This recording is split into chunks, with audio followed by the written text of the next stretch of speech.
Are you struggling for consistency in your sim racing? Does your iRating look like a roller coaster? If so, we have good news for you. The way to get more consistent is to first understand what you're doing differently than the professionals. And VRS is the answer. With our competitive subscription, you will have the telemetry, setups, tutorials, and everything else you need to fully analyze your driving. Our data packs and the ability to compare your driving with the best in the world will show you exactly where to adjust your inputs, change your driving line, and shave seconds off of your lap times. And our powerful and precise Direct Force Pro wheelbase and precision pedals are being used by some of the world's best drivers. All these champions agree that VRS hardware is not just the best on the market, it's also priced well below the competition. So if you're looking to upgrade to direct drive and the best pedals in sim racing, VRS is your answer. If you want to get better, get faster,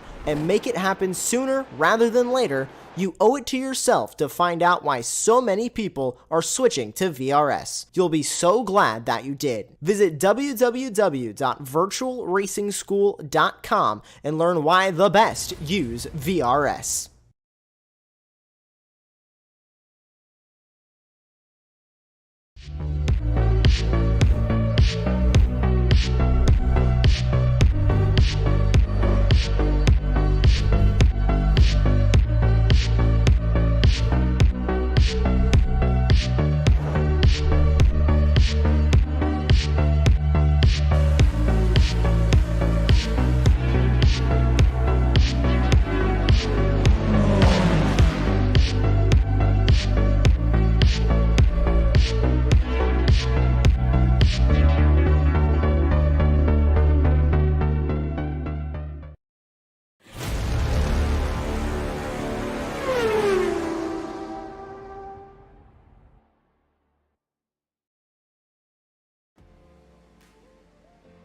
Hi, everybody, and welcome to tonight's broadcast of the Ray Esports Racing League Season 5 Runoffs, presented by Spec Racer Sports, Alliance Autosport, and Grassroots Motorsports Magazine here on Apex Racing TV.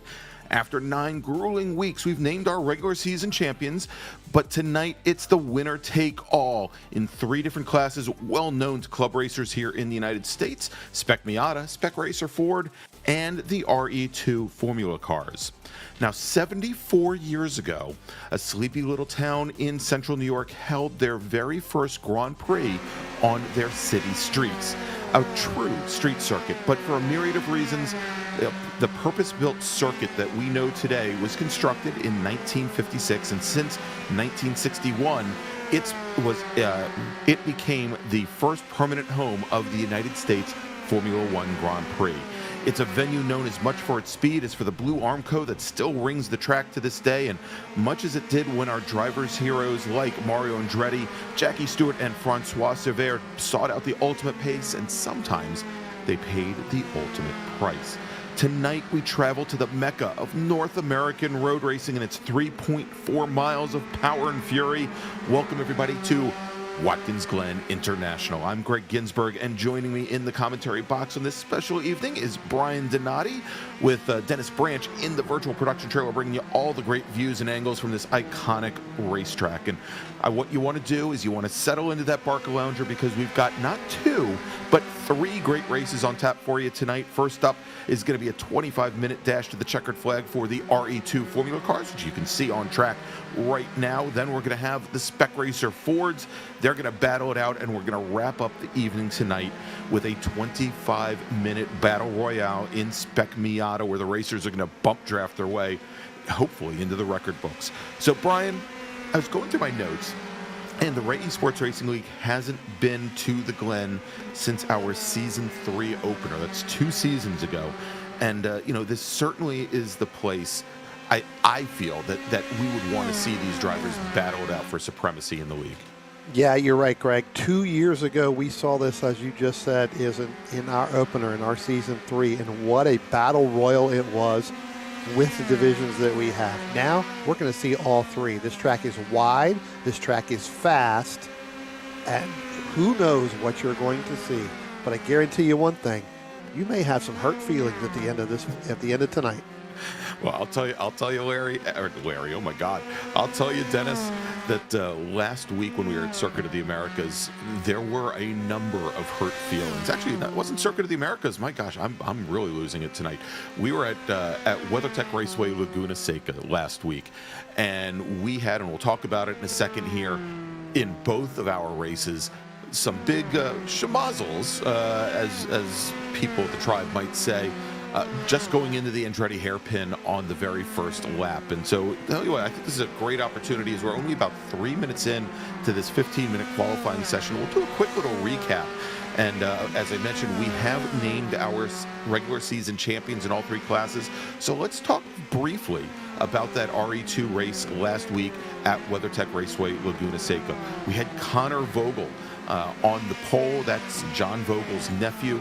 We had Morgan Burkhardt starting right next to him. And on the second row, we had Caleb Patry and Nagisa Yoshikawa with Grant Vogel, that's John's son, and Jamison Huffman sitting in the third row. And what was very important about this is that John Vogel had, I believe, an 8-point advantage over Jamison Huffman going into that race. John Vogel had really a horrible race the week before at Circuit of the Americas, where he had some equipment. He had his VR glasses crash out on him right in the middle of a race, because it would have been the opportunity for him to really separate himself from Jamison Huffman, because those two drivers came in tied in the points with one race to go. And unfortunately, with Vogel crashing out, he picked up points for 13th place, and it ended up giving him, like I said, about an 8-point advantage. Well, going into this race last week, we had mayhem at the start, and we had Yoshikawa and Caleb Patry getting together, and then right behind them, an incident that collected 4 different cars all heading down the hill into the Andretti hairpin for the first time. And with that whole mess there, that allowed the two drivers from the front row, Morgan Burkhardt and Connor Vogel, to separate themselves out from the rest of the field. We then had and they pretty much separated themselves, as I said, from the rest of the field. Jamison Huffman and John Vogel both got caught up in that second incident. Huffman dropped back to 10th. Vogel dropped back to 12th. Remember, there was only an 8-point differential between those drivers coming into the evening. And so while Burkhardt never gave up the lead, taking a 3.5-second win over Connor Vogel, all eyes were on Huffman and Vogel. Huffman managed to work his way up to 3rd, and Vogel brought his car home in 7th. And as you can see here, Dennis is going to throw up the final point standings in RE2. John Vogel manages to hold off Jamison Huffman by 3 points to take the season championship. Caleb Patry, last year's season champion in RE2, he finished considerably further back in the order. He just did not have a good season in RE2. So Jamison Huffman finished 2nd, and then only 3 points back from Jamison was Morgan Burkhardt, who by nature of that win at Laguna Seca was able to leapfrog Jordy Fike to move up into 3rd. And you can see there, though, Jordy Fike only 1 point back from Morgan Burkhardt. So very, very tight racing in RE2 all season long, Brian. Sorry. It's okay. It's been a while since I've been here, so I understand. That's right. This is the first time in almost a month. I'll answer to anything. I'll tell you what, Greg, real quick before you get going here. I'm watching the qualifying, and we're about 6.5 minutes in, and only 8 of the 16 cars, now 9 of the 16 cars, have actually completed a timed lap. So that's right. And we saw this both at Circuit of the Americas and also last week at WeatherTech Raceway, where the drivers were having trouble keeping those cars on course. And if you drop a wheel in certain places, if you cut some curbing in certain places, you'll have your times invalidated and you'll get what are known as incident points. At which point, I think this is probably a great time to bring up, we're going to talk about our RE2 Excellent Driver Award winner for Season 4 here, probably for Season 5 here, and that is Jordy Fike, who, as we said, he lost out on the top 3 there, finishing 4th in the championship. But every season, the great folks from the Esports Racer Group, they give out the Excellent Driver Award. They handed out these great trophies to the winners, and this season going to be a series of gold medals, and essentially it's for the driver who over the course of the regular season has the fewest number of incident points. That means the fewest numbers of fewest times going off track or maybe impacting another car. And again, Jordy Fike takes that award this year in RE2, and we'll talk about the winners in our other two classes when we get to them. But Brian, we are here now just a bit over halfway through qualifying. Grant Vogel, driving the number 47 machine. He is currently your fastest driver on track. He's got the provisional pole with a fast time of 146.98. Jamison Huffman sitting only a tenth back from there at 147.08. Then Morgan Burkhardt, Tyler Campbell joining us on track. I want to thank Tyler for sitting in, Brian, that the weeks that you were away. He sat in the booth and I think did a pretty darn good job for his very first times announcing these races. And so he is currently fourth fastest. Now, Tyler's had some great luck. Well, not great luck. He's got great talent. Recently, having qualified for the Skip Barber IRO4 racing series that they had, I think it was 6 weeks, with some very big prizes from Skip Barber. Only the 20 fastest drivers in the IRO4, that's basically a Formula 4 chassis, made it to the show and made it online for iRacing's broadcast. So good to see Tyler out here. I know he's the one that for the All Sports Racing team makes most of the setups that team uses for this particular car. He's very well versed in the USF 2000 cars as well. Yeah, I can't thank Tyler enough for filling in for me. It's been a rather busy couple of weeks handling multiple things. So again, I thank Tyler very much. All right, there you go. You just got a quick little showing there. Murphy Nichols getting it wrong coming out of turn 9, going into the Armco. He's going to have to reset, and he's got plenty of time though to put in some flying laps. He is one of our drivers who has not set a time. Now we've got Tom Pendergrass, who has now, well, he did just set a time, and right after he did so, he wrecked. We just saw him there in the pits. Pendergrass currently running 8th fastest here in qualifying. You can see there John Vogel sets a fast time of a 147.23. That's his fastest of the session. That's good enough for third. Morgan Burkhardt just a little bit back from there with a 147.46. He is just about 0.05 of a second back from Vogel. And then Tyler Campbell dropping back to 5th. Yeah, Greg, looks like a couple of these drivers, when we've seen some of these incidents going on right now early on, it's going to be interesting when we get into the race, kind of out of that turn 9, headed up through that short shoot turn 10.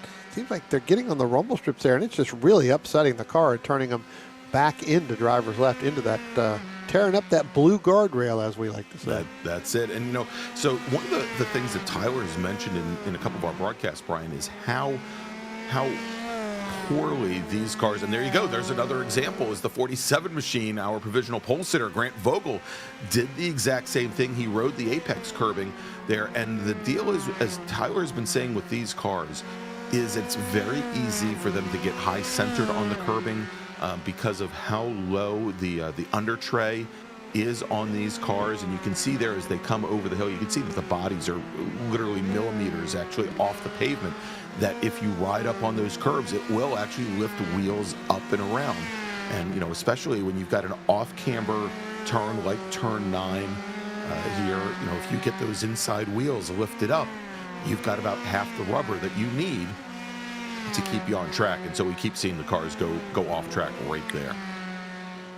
Yeah, they're getting that right rear just up on that edge, like you said, high siding it up a little bit. The next thing you know, it's just going to spin the car to the inside. So these guys are going to have to delay getting on that throttle just a little bit longer, which obviously will slow their times down. But like I said, you're sitting in the qualifying now, just under 3 minutes left to go. When you get into the race, it's just a matter of making sure that everything is smooth and holding off that person behind you and then trying to catch that person in front of you. So. All right, well, it looks like, Brian, now everybody but Murphy Nichols and Dave Tamira have managed to set times here in the session. We've got 16 cars all together, and I don't know if there we go. Tamira looks like he just went into the pit, so I guess he's and it doesn't look like he's actually turned a lap yet, so he may be getting ready. He may just start from the back of the pack, because we only have about 3 minutes left in this 15-minute qualifying session. Now, as I mentioned up at the top of the show, races tonight, they are going to be 25 minutes in length. That doesn't sound like very long, but it's an additional 5 minutes, and that means in some cases maybe an extra 2, perhaps 3 laps here around this beautiful Watkins Glen course. The 2.4 mile, probably 3.4 mile, 11 turn Watkins Glen International course. The full course, as it's been now, I believe since 1992, when they put in the what they now call the inner loop, the bus stop chicane off the back straight. After we had a number of drivers in major series, Tommy Kendall ended up breaking his legs when he couldn't get the car slowed down for the outer loop. This is before they put in that bus stop. There was a driver who passed away from hitting that guardrail that had been in IndyCar. So that bus stop certainly is there to slow drivers down. And I can tell you, driving a front-wheel drive car, you can still never figure out how to carry speed around that outer loop, as we're seeing here. Deacon Greenfield in the number 36 machine, as he navigated it pretty well. I'm sure it's a heck of a lot easier in a Formula car with downforce than my little Honda. Yeah, they seem to have a little bit more stability Yes, than a Honda. yeah, exactly. That's actually the right word to use. That is it. Although I think I do better on the curbing. Yes. So, all right. So now I just noticed, and he was not in the session earlier, Brian, but we do now have Connor Vogel in that 67 machine. So we've got John Vogel. He's the father. We then have Grant Vogel. He's the son. And then we've got Connor Vogel. That's John's nephew.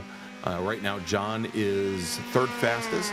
Connor is 4th fastest. And I'm sure at this point, Connor is just looking to be able to go and finish a race, because he's been the last, I think, 2 of the last 3 outings, he hasn't made it past turn 1. He had, of course, had that horrible incident where drivers went 3 wide going down into turn 1 at Summit Point.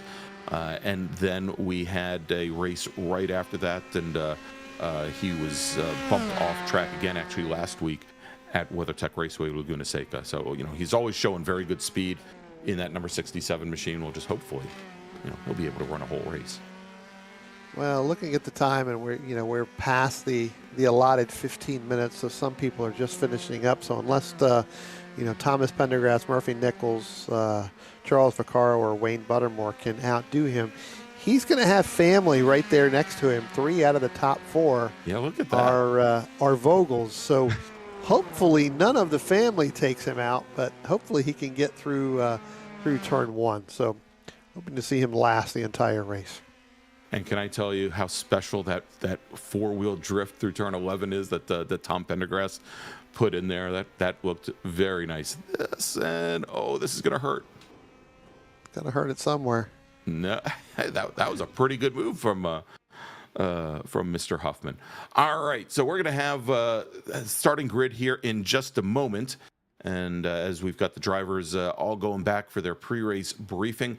But as you said it, and we'll run it down here in just a second, it is 3 out of the top 4 drivers all hailing from the same family and from the same family tree. And I guarantee you, if there's an incident at turn 1 or going up through the S's on the very first lap, somebody's never going to hear the end of it.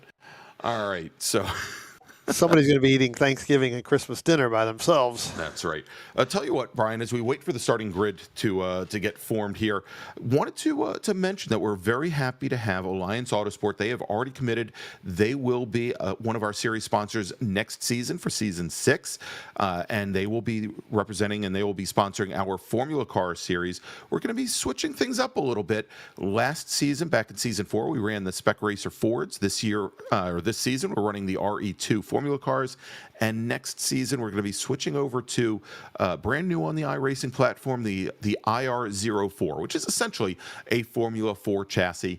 As I mentioned, Tyler Campbell became very well accustomed to it in that Skip Barber series. But that is the new chassis. A little less power than the USF 2000s, but a little bit more adjustability, which might make things quite challenging for some of our drivers. All right, there we go, Brian. I think we've got the starting grid. Why don't you take the first race, and I'll take Spec Racer Ford. All right, starting on the pole is the number 47 of Grant Vogel. Starting outside in the second position is the 89 of Jamison Huffman. Starting inside row 2 in the third position is the 4 of John Vogel. Starting fourth is the 67 of Connor Vogel. Starting fifth is the number 40 of Morgan Burkhart. Starting outside row 3 in the sixth position, 37 of Tyler Campbell. Starting 7th is the 223 of Justin Huffman. Starting 8th is the number 23 of Thomas Pendergrass. Starting 9th in the number 71 is Andrew Benna. Starting 10th in the number 5 is Murphy Nichols. Starting 11th in that 36 machine is Deacon Greenfield. Starting 12th in the 09 of Jordy Fike. Starting 13th in the number 221 is Charles Vaccaro. Starting 14th in the number 73 is Wayne Buttermore. Starting 15th in that 700 machine is Joaquin Effinger. Starting 16th in that number 117 is David Tamara.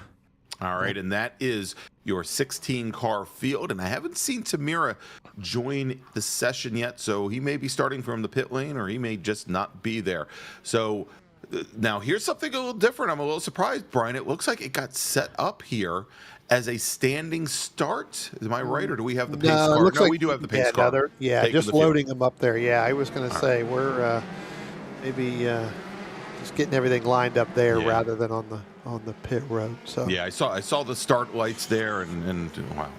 I'm doing my best to mess with us both tonight here. So tell you what, Brian, as I mentioned, Alliance Autosport, our sponsor for tonight's RE2 championship race here at the Ray Esports Runoffs. Alliance Autosport, based in Columbus, Ohio, has found success both at the club and also at the professional levels, garnering multiple championships, including 8 SCCA National Championships, 3 SCCA Pro Racing Championships, as well as a USF 2000 National Class Championship. Alliance Autosports team members are dedicated, hardworking, and they know what it takes to win. Alliance is your SCCA Enterprises Great Lakes Division customer service rep for both Formula Enterprises 2 and Spec Racer Ford Gen 3, and their services include arrive and drive packages for Spec Racer Ford for Formula Enterprises as well as for Trans Am. They also offer customer car prep, trackside support, transportation, storage, parts sales, data analysis, hospitality, as well as driver coaching and development. To join Alliance Autosport on the winning track, you can check them out at allianceautosport.com. All right, so at WeatherTech Raceway, that would have taken pretty much the entire pace lap to read, Brian, but not so much here at the Glen, as the pace car now bringing the field down through the outer loop, and then that little chute that takes them down into the boot. And you can see you're trying to get some heat in the tires right now. Tom Pendergrass, maybe that drift was that he did through turn 11 at the end of qualifying, maybe a harbinger of things to come from Mr. Pendergrass. Now, Pendergrass was also one of the drivers that got caught up in that melee at WeatherTech Raceway, so I'm sure he's looking for a little redemption this week. Yeah, trying to get everything, like you talked about, these guys trying to get heat in the tires, not only in the tires, but heat in the brakes, trying to get them, warmed up as quick as possible. Again, when we get back to this front stretch, for these cars, remember, we saw a bunch of incidents, coming through that turn 9 into that turn 10. These guys are going to have to take it easy as much as possible. And Greg, one of the things I'm seeing is I do not see Connor Vogel out, so I'm not sure if him and Tamara, I wonder if they're going to start with the Aston Martins off pit road again, or are they just going to make it a foursome to try to draft back up to the front rather than just having two? That could be it. So yeah, our pole sitter Connor Vogel not on track, and we'll see if he starts from the pit lane. That is going to move technically the 47 machine of Grant Vogel now up to pole position. Jamison Huffman right beside him, and then on the second row, John Vogel and Tyler Campbell. And so let's take a look here as they come around. They're going to come around this final corner. We're going to see that beautiful Porsche pace car drop into the pit lane. There it goes. And now we're just waiting for that green flag. It's Grant Vogel. And there we go. Green flag in the air. And look at that as Morgan Burkhardt comes all the way down the inside, hugging the wall, driver's right. He's going to have a hard time getting into that corner as things are going to close down on him. But it is Grant Vogel. And there we go, going wide, coming through turn one, and there is contact there, and I think that was Tom Pendergrass and Murphy Nichols. So for the third week, almost in a row, Tom Pendergrass, he's spending a good portion of that race on the pit lane, but right now it is a 5-car breakaway as they come out of the S's. We've got Jamison Huffman on the outside, or on the inside. We've got Grant Vogel to the outside, Tyler Campbell and John Vogel. Morgan Burkhardt trying to come underneath the number 4 of Grant Vogel. He gets that pass done. Move Burkhardt now up to the 4th, Brian. Yeah, great move again there, trying to get underneath that 4 of John Vogel. John Vogel, knowing that it's early on, just decided to let him take that, settle back in, get through that bus stop, and get back through here as we come down through the chute and heading ready to head towards the toe of the boot here. Again, Grant Vogel opening up just a little bit over Jameson Huffman. I tell you what, Greg, on that start with Morgan Burkhardt, he went really into that driver's right up against that wall, and I think that had a little bit to do with that Thomas Pendergrass Murphy Nichols incident there going into turn one. Yeah, they likely had to go and try and avoid, and make room for the number 40 machine, because it was going to be very difficult for him to exit, as we've got our drivers now coming out of turn 8, going into that very difficult turn 9 that we mentioned, off camber, probably the tightest corner on the course, most difficult one that these drivers will have to deal with here. But looks like at least the front of the pack all gets through safely, and it is still Vogel and Huffman, your 2 leaders, and they've separated themselves out by about 0.4 of a second over, about 1.2 seconds, over Morgan Burkhardt, as we then have Tyler Campbell, who's also gotten around John Vogel now, sitting in 5th. Andrew Benna makes up 2 positions on the start. He is up to 6th. Then we've got Jordy Fike, who's made up 4 positions. He's sitting in 8th right now as our drivers come up the S's here for the 2nd time, and a great battle here now, side by side. You can see here, right behind the leaders, we had Justin Huffman and Andrew Benna going at it, but our 2 leaders side by side going into the inner loop, and Vogel gets a little loose on the second right, or probably the second left-hander, but he manages to straighten the car out, and it looks like Burkhardt ended up losing a little bit of ground there. Didn't get the great exit speed. Probably Huffman didn't get great exit speed, and it's allowed Morgan Burkhardt to get right up to his gearbox. Yeah, basically probably had to get out of it a little bit to allow Grant Vogel to go ahead and go in there. And Greg, you mentioned this early on while we're watching this battle, is that this is a 25-minute sprint. Although it's still considered a sprint, these guys have raced 20 minutes all year long. We've talked to some of these drivers at the end of every race. These tires are going to go away. Some of these are probably just sitting back waiting, and when I say some of them, probably thinking more like John Vogel and Tyler Campbell. Hey, let everything go, let those front 3 start to battle, and then we'll come in as our tires.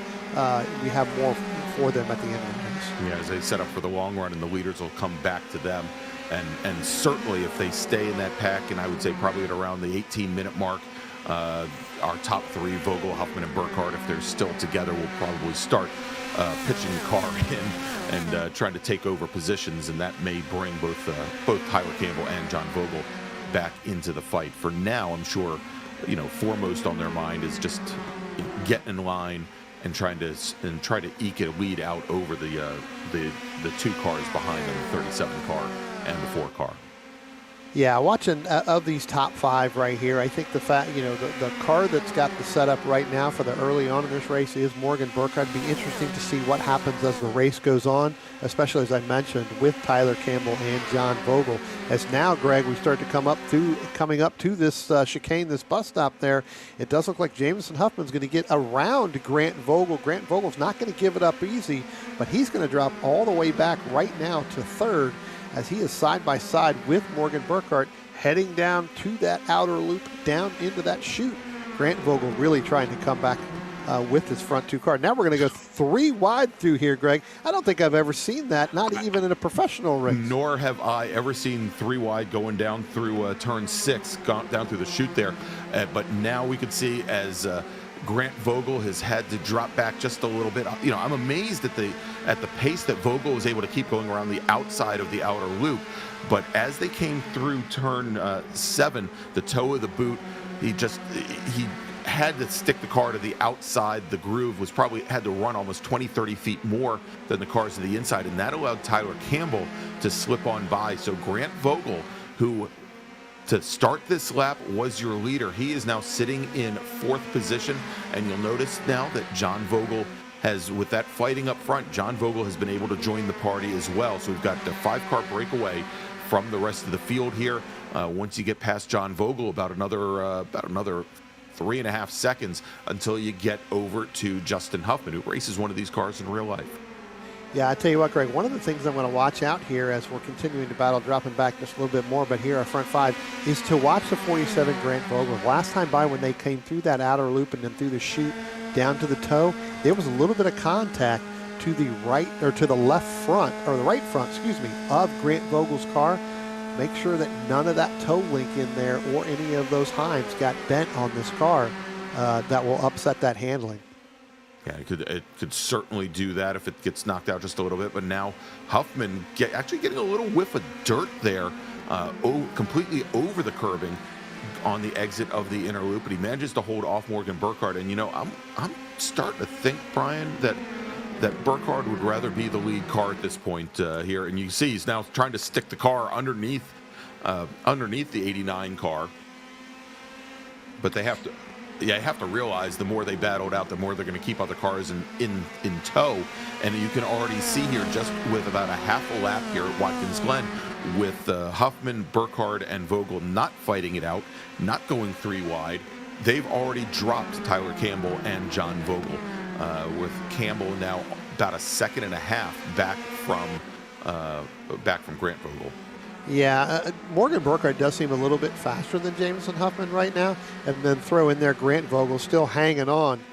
But again, how quickly is Morgan Burkhardt and Jamison Huffman, as they start to battle, how quickly are they going to use up their equipment here as we get later on in this race? We've been talking about it, so it's really going to be interesting to see what happens. Could be totally way off base there, but I don't think that's that far off with these guys. Well, here you go. Burkhardt, second time showing the nose. He briefly showed the nose coming out of turn 9, heading over towards the left-hander at turn 10, got back in line almost immediately.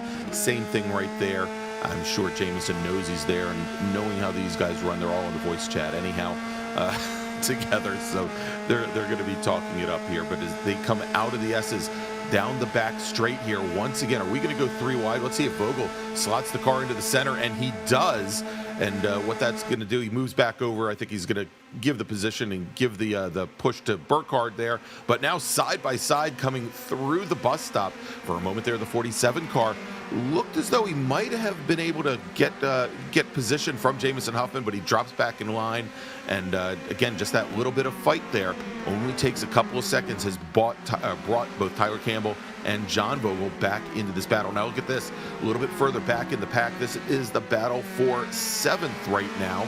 We've got Jordy Fike in the 09 machine, and we've got Connor Vogel in that 67 machine. So Connor, who should have started this race out on pole, he did start from the pit lane, Brian, and he's now up in the 7th. Yeah, pretty good run. Looking at the lap times, he's just as fast as the leader. So again, pretty good fight. It's going to be tough with, what's that, 17 minutes left to go. I don't think he's going to be able to get up into that lead battle, but he should be able to work his way all the way up, at least into that, maybe that top 5 battle as they start to go. Again, I still think people are going to start using up their equipment, and he's not going to. So definitely faster than the Aston Martins, let me just tell you that. Now look at this. Morgan Burkhardt gets around Jamison Huffman. He's now got about a 4-car length advantage over the 89 car.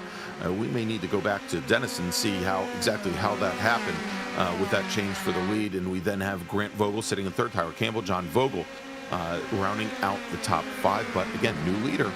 Morgan Burkhardt, and he's got a pretty big lead there, Brian. Let's take a look. I think we've got the replay here queued up as the drivers are making their way up through the S's, and maybe a little bit of contact there.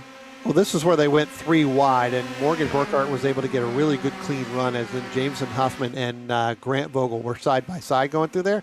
Basically just leaped the curbing there and just took off from there. And so he's had that lead a little bit, but as you talked about earlier on, this is now that battle between Grant and Jameson has now brought Campbell and John Vogel right back into that battle for second place.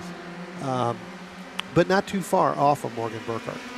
So let's just say here, Morgan Burkhardt, he just ran his fastest lap of the race at a 147.90 on that last lap, quite a bit faster than anybody else out in the field here. And if we go and compare it to our driver who's supposed to be our pole sitter, Connor Vogel, he only has a fast lap of a 148.22.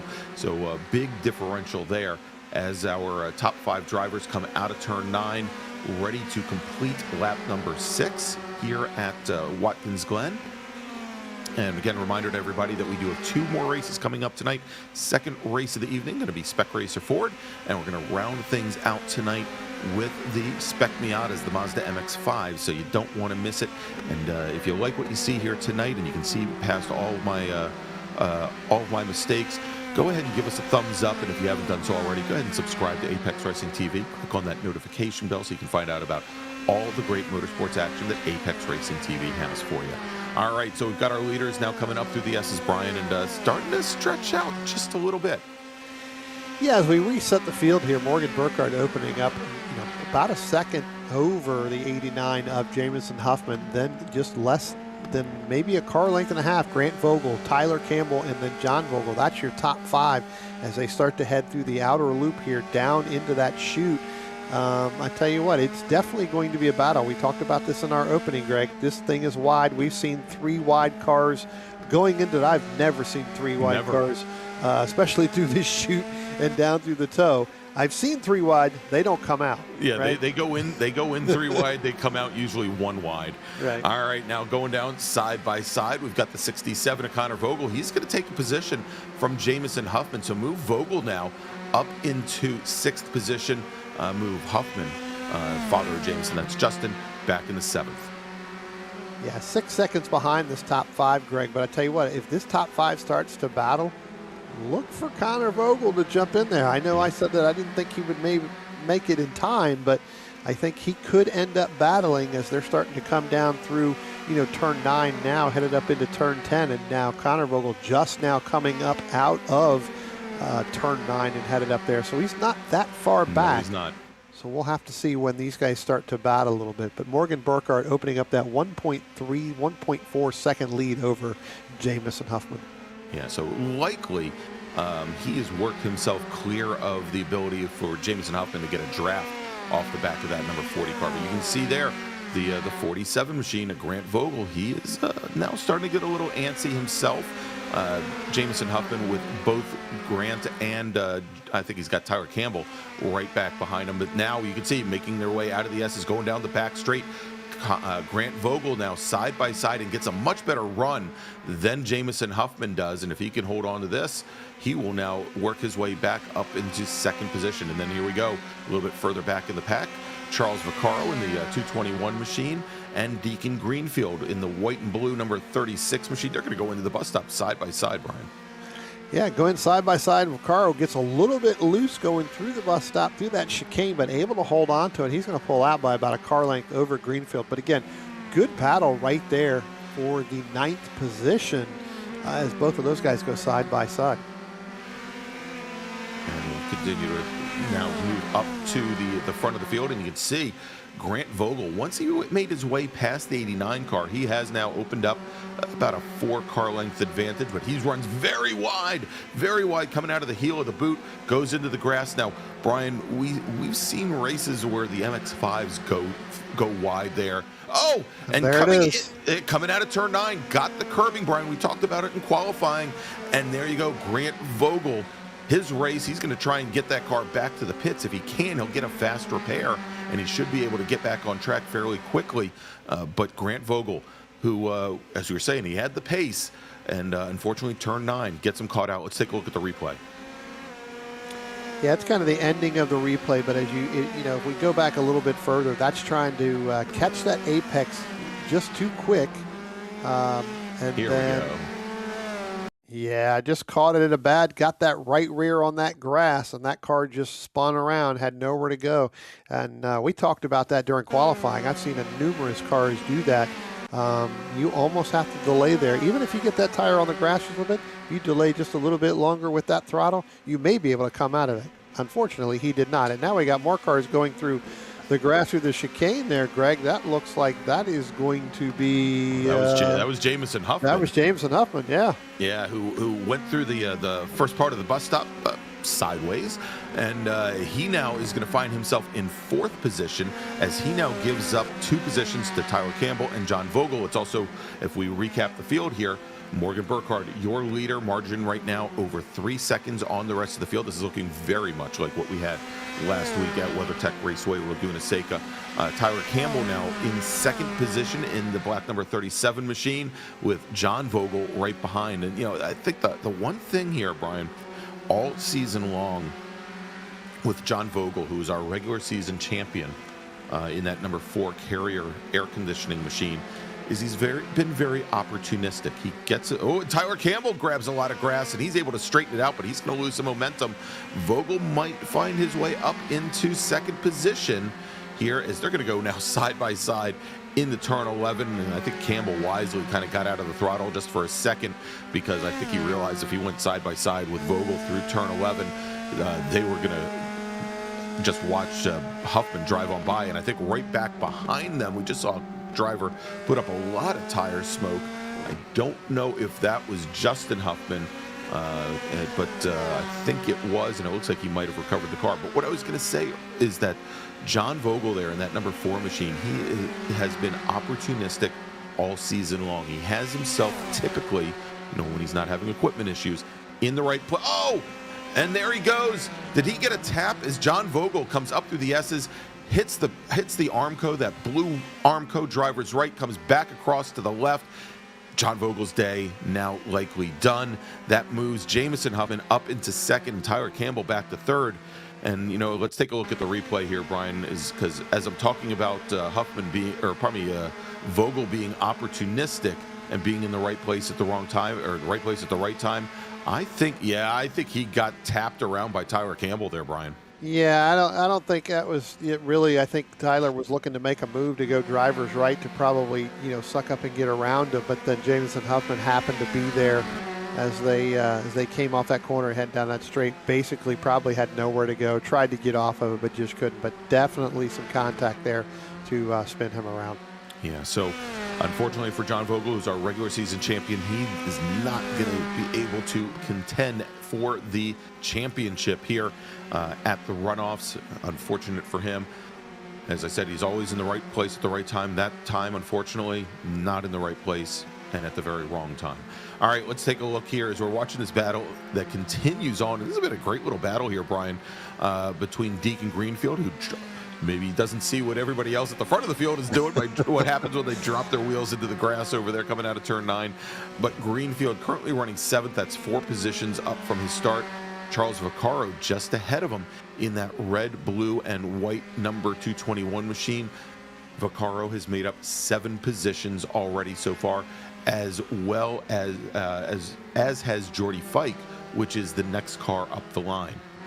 Yeah, Jordy Fike's been running some pretty good times. I've been looking at it. Pretty consistent here throughout the last several minutes. So doing a fairly good job there, just trying to keep the car underneath him. Again, now we're getting into that, that normal 19, 20-minute mark that these guys do. Still a long way to go here with about 6 minutes left. So these cars are really going to change more than what they have anytime after that 20-minute mark. So. Yep, and here they come out of the bus stop. Morgan Burkhardt, you can see on our timing tower there, our leader with now over a 6-second advantage on the rest of the field.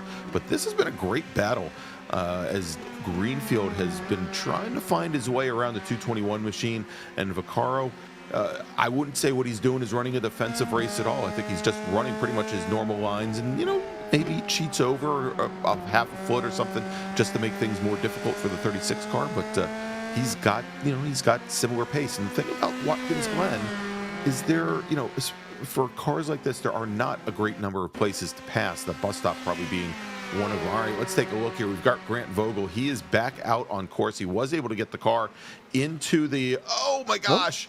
He was able to get the car into the pit lane and get a fast repair, but he ends up, airborne.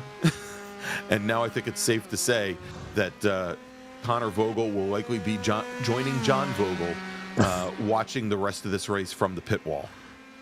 Yeah, all three Vogels are actually right now going to be doing it. It's not been a very good race for them, for all three of those having some incidents. But that last one with Grant just kind of getting airborne there, trying to work his way back around. That was shocking. And as shocking, Tyler Campbell sitting on the pit lane as well. Didn't see what happened to Tyler, but that means Morgan Burkhardt, he is your leader. Jamison Huffman, move him up into second.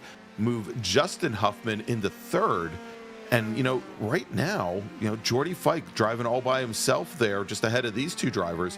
Oh, as Greenfield gets it wrong going through the bus stop, and he's going to gather it back up. He's likely going to get a slowdown penalty from the iRacing platform, and so he's going to lose a lot of ground to Charles Vaccaro as they head down the chute and into the boot. But I was going to say here, so Jamison is currently running second. Justin is now running in third place, having made up 4 positions. Fike, and Fike right now is, I think, quite a bit out. It's about 5 seconds back from Justin Huffman, but he's currently sitting in 4th position. And if we take a look at the timing board here, it looks like Jordy Fike running a little bit off the times of Justin Huffman, about 0.3 of a second off. So maybe not likely that he would come home with a podium position, but we've seen so many drivers so far this evening, Brian, make unforced errors. I guess is probably the best way to put it. And, Fike could find himself on the podium. Yeah, no, absolutely. I mean, there's been some unforced errors here. One of the things I'm looking at, and I don't know if the car is starting to go away, but Morgan Burkhardt is basically 2.5, 3 seconds off the pace that he was setting early on. Jamison Huffman still in that 1:48 mark. So Jamison starting to reel Morgan in.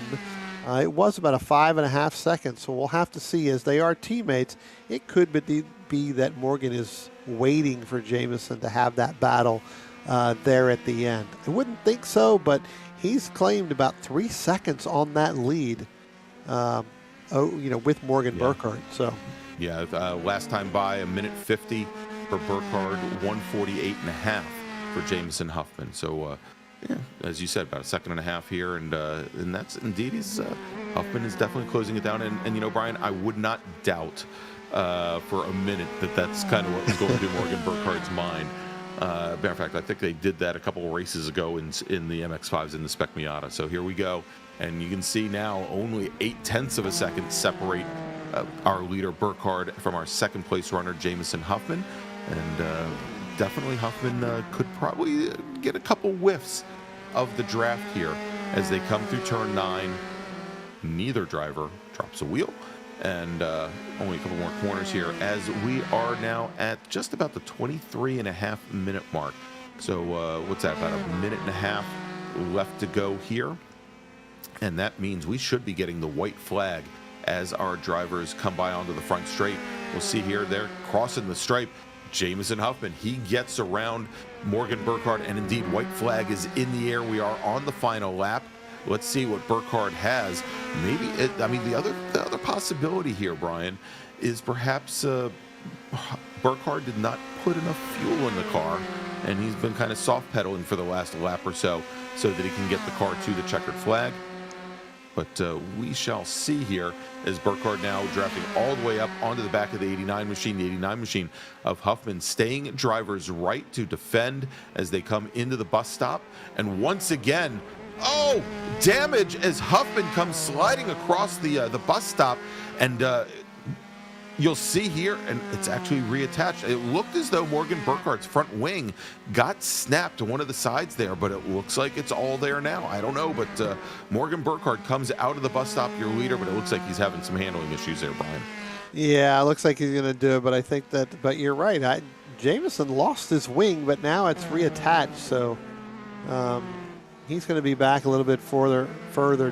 Justin may end up catching Jameson as we get down to that last lap. It's about a second and a half between them, but if he's got damage, look for that. But now it does look like Morgan is waiting for Jameson again as they get down into the end, coming up out of the heel, heading up into turn 9. They could be just looking to go side by side at the line here. Got a nice photo op, right? Yep, I think so. That's kind of what it looks like, because here comes Dad, here comes Justin. He's coming up there too, so we'll see how much. And there goes Jameson as he goes sliding off. Oh. So now Dad's going to take over second place. There we go. As Jameson Huffman puts the car around coming out of turn 10. Morgan Burkhardt, he is your Season 5 Ray Esports Racing League Runoffs champion. Justin Huffman, he's going to bring his car home in second. Jameson Huffman will come home in third. Jordy Fike just off the podium in fourth. And look at this, Deacon Greenfield now will come home in fifth because, of course, Charles Vaccaro had that off. There he goes. Vaccaro's trying to find so he can go and cross the stripe there. Wayne Buttermore, he's going to come home in sixth. And I believe, Brian, he and possibly Dave Tamira, the last remaining drivers on course. Actually, we're watching right now. There's the 73 of Buttermore. And we're waiting for Wayne to come across the stripe. When he takes the checkered flag, he should be our sixth place finisher. But it looks like the majority of our racers in this race, Brian, they were watching the finish from the pit lane. Yeah, they a lot of unforced errors, I believe, here that caused some of that. So definitely watching it from the pit road. Oh, there you go. So Wayne Buttermore, he's going to come home in sixth position. And remember in the MX-5s, I haven't told you yet. Now going to take away all the thunder. But we can tell you, Wayne Buttermore, he got that excellent driver award in the MX-5s this season. So good to see him bring that car home.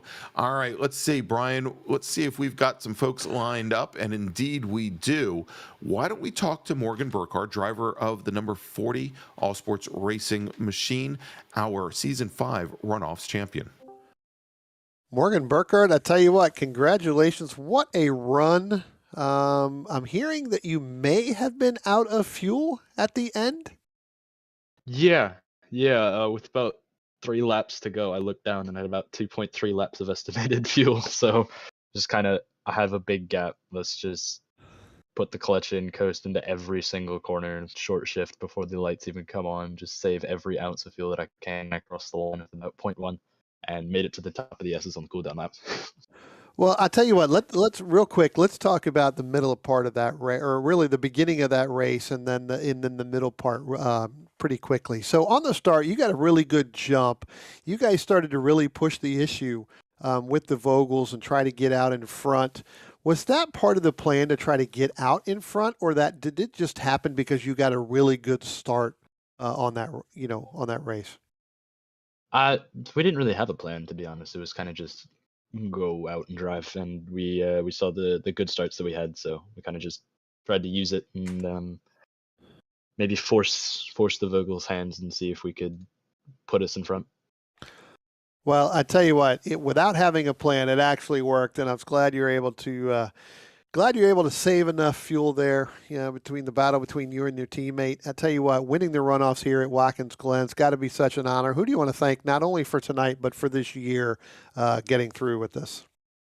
I'd definitely like to thank you guys, Greg, Brian, everybody, broadcaster, and Donnie, Donati. What's this? Dennis. There it is. Just had a brain fart there. Thank you guys for putting on a good show for us all every week, and Stevie as well for just the great support in the series and putting it on. Well, I tell you what, again, we thank you, and what a fantastic season it was to watch you run, not only against your teammates, but against other people and the great battles that you had. So with that, again, congratulations for winning your runoffs here in the RE2 here at Watkins Glen. Greg, I'll send it over to you. All right, there you go. And I second that. Congratulations, Morgan, on your championship. And of course, we'll see Morgan here in just a few moments in the Spec Racer Ford 3 race. But before we do that, we're going to take a quick break. Going to thank some of our sponsors. And when we come back, race number 2 this evening, Spec Racer Ford will be with you in just a few moments.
Are you struggling for consistency in your sim racing? Does your iRating look like a roller coaster? If so, we have good news for you. The way to get more consistent is to first understand what you're doing differently than the professionals. And VRS is the answer. With our competitive subscription, you will have the telemetry, setups, tutorials, and everything else you need to fully analyze your driving. Our data packs and the ability to compare your driving with the best in the world will show you exactly where to adjust your inputs, change your driving line, and shave seconds off of your lap times. And our powerful and precise Direct Force Pro wheelbase and precision pedals are being used by some of the world's best drivers. All these champions agree that VRS hardware is not just the best on the market, it's also priced well below the competition. So if you're looking to upgrade to direct drive and the best pedals in sim racing, VRS is your answer. If you want to get better, get faster,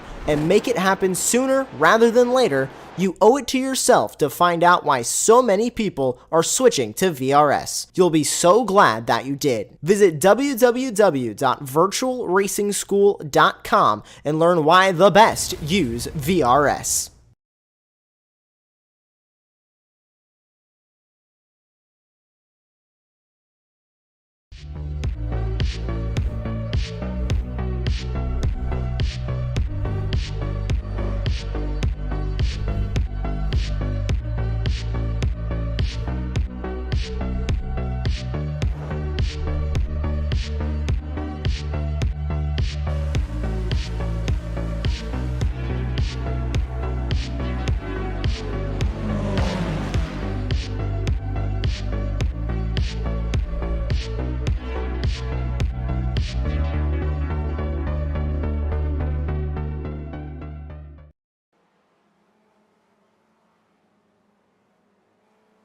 All right, and we're back here at Watkins Glen International for the Season 5 Runoffs here in the Ray Esports Racing League. I'm Greg Ginsburg along with Brian Donati. See, Brian, I got your name right this time. With Brian Donati. And we've got our Spec Racer Fords up now, and they are in the midst of qualifying. As you can see, they're about 6 minutes into the 15-minute qualifying session.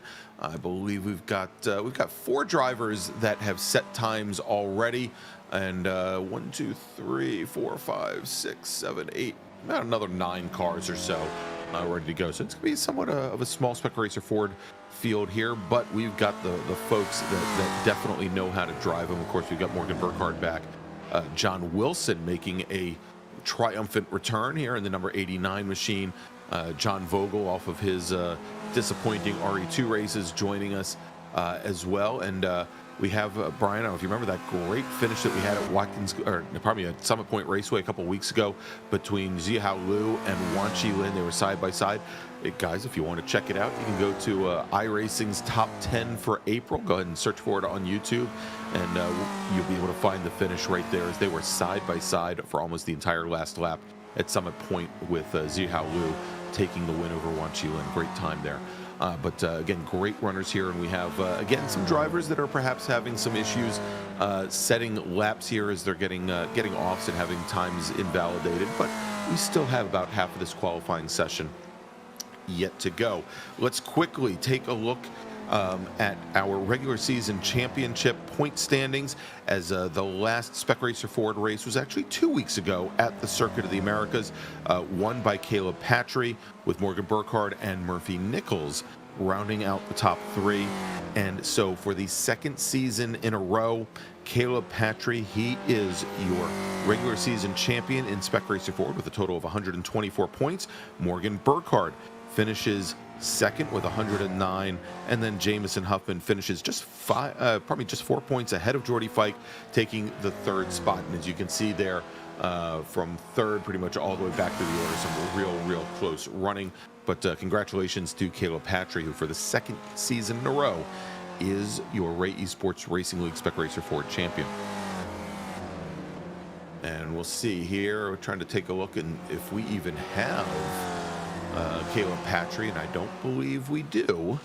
And so we may not have him here, but look at this. The 2 teammates, Zihao Liu and Wan Chi Lin, crossed the line in qualifying here within about a second of one another. Zihao Liu is your provisional pole sitter, fast time 2:04.39, or probably 0.385. Wan Chi Lin, second fastest, only 39 hundredths of a second back with a 2:04.78. So very close running there, and we'll see if we get another side-by-side fight to the checkered flag from those two. But I'm sure Burkhardt and John Vogel have something to say about it. Of course, Vogel, a Spec Racer Ford driver in real life, and we've got a number of other very good drivers here, Brian. Yeah, again, don't count out the teammates as you just talked about with Morgan Burkhardt and Jamison Huffman. I think when those two get together, as we saw obviously in the last race, and probably what we'll see in the next race, as what we've seen all year long, is that those two will get together again. This car is definitely aero and draft dependent, and yes, we talked about it in our very opening when we first came on the air tonight, and that is this track is wide, it's fast, and these cars will go faster when you start putting 2 and 3. 2 cars in a draft, they go pretty quickly. 3 cars in a draft, they're even quicker. Now throw 4, throw 5, you've got a field that's almost going to be, I'll use the word uncontrollable, as we have saw that in season 3 in the Oper. That's right. Well, I was going to say, with almost half our field finishing their race from the pit lane in our last race, maybe that uncontrollable thing is a little bit of an exaggeration. But yeah, these are cars that are very much dependent on the draft. They were updated in the iRacing service last spring, actually, to align with the Sports Car Club of America's Gen 3 configuration, which means a much lighter motor in the back, much bigger brakes, and also a little bit less weight. And the car also seems to not be as tail happy and as willing to have the rear end and the front end swap positions as the car was in its original iteration. The Spec Racer Ford chassis has been part of the iRacing platform since the very beginning, so since like 2007. So it was nice to see them update the system and update these cars to put them more in line with what racers are currently racing in hundreds of club races every weekend. Yeah, it gives it a real feel. As we sit here, we watch Wan Chi Lin doing the four-tire drift there. That was special, actually. Yeah. That was pretty nice as he gathers it back up, and as he does, coming up out of nowhere, it's his teammate. Although Yoshikawa taking the, is he going to? Oh yeah, he's going to stay on course. I thought maybe he'd take the NASCAR cutoff and beat his teammate by about 40 seconds across the line. Yeah, that's actually going to leave some flat spots on those tires. Although there is a little bit of difference in the iRacing, you don't really feel that unless you've got a really forced wheel that you may. One of the things that we really want to quickly talk about, Greg, is we saw in the last race in the RE2s, especially coming out of that turn 9 into that chute before you get into turn 10, you'd get that right side tire on that grass and it would just basically kick the back end around. Mm-hmm. That's not going to do that right now at the very beginning of this race because these tires are going to have a little bit better grip than those. But as we get later on in this race, we start to get into that 20, 22, 23 minutes and these guys start to battle. Look for that to come into play. You'll see guys really taking some easy turns heading through there. These tires are going to go away a lot faster than those RE2s. Yeah, and so of course the Spec Racer Fords, they race in real life, at least in the United States, on what are considered to be DOT approved racing tires. So there are two wafer thin little channels to sipe out water.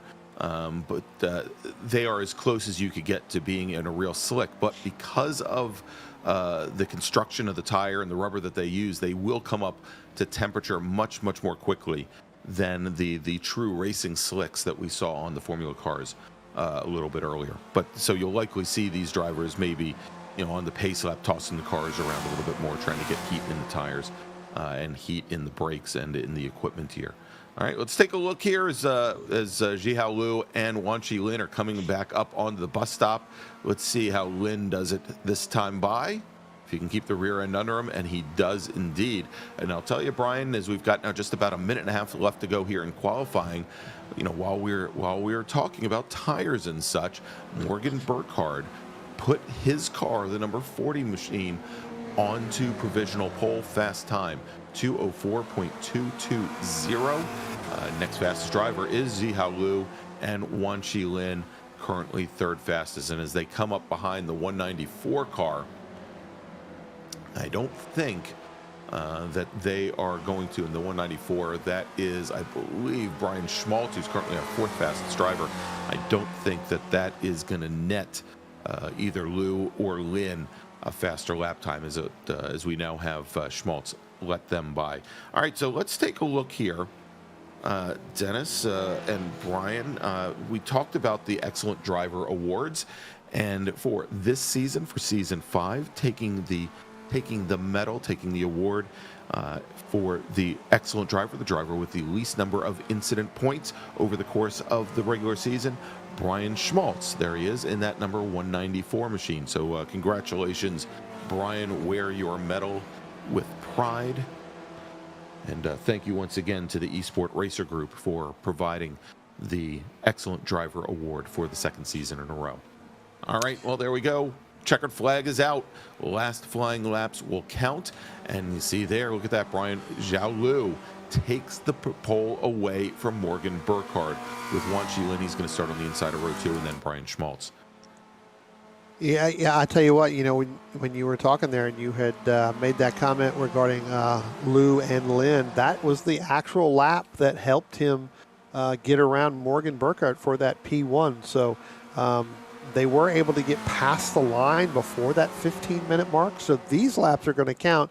But with Lin being a little bit further back, that draft isn't going to come in. So I look for these guys to probably abort these runs halfway through, unless Wan Chi Lin wants to help Brian Smalls get a better lap and move up, not in front of him, but close to him, to keep that. So some of these flying laps. One of the things I want to point out here, Greg, Jamison Huffman does not have a time in right now. So he did have an incident I saw earlier on when he was trying to follow Morgan Burkhardt. Morgan was able to complete that lap. Jamison was not. So this flying lap that Jamison has, this is going to count, and it's a must of where he is. If not, he's going to start back more than likely in that 12th position. All right, well, let's see here as Huffman making his way through turn 9.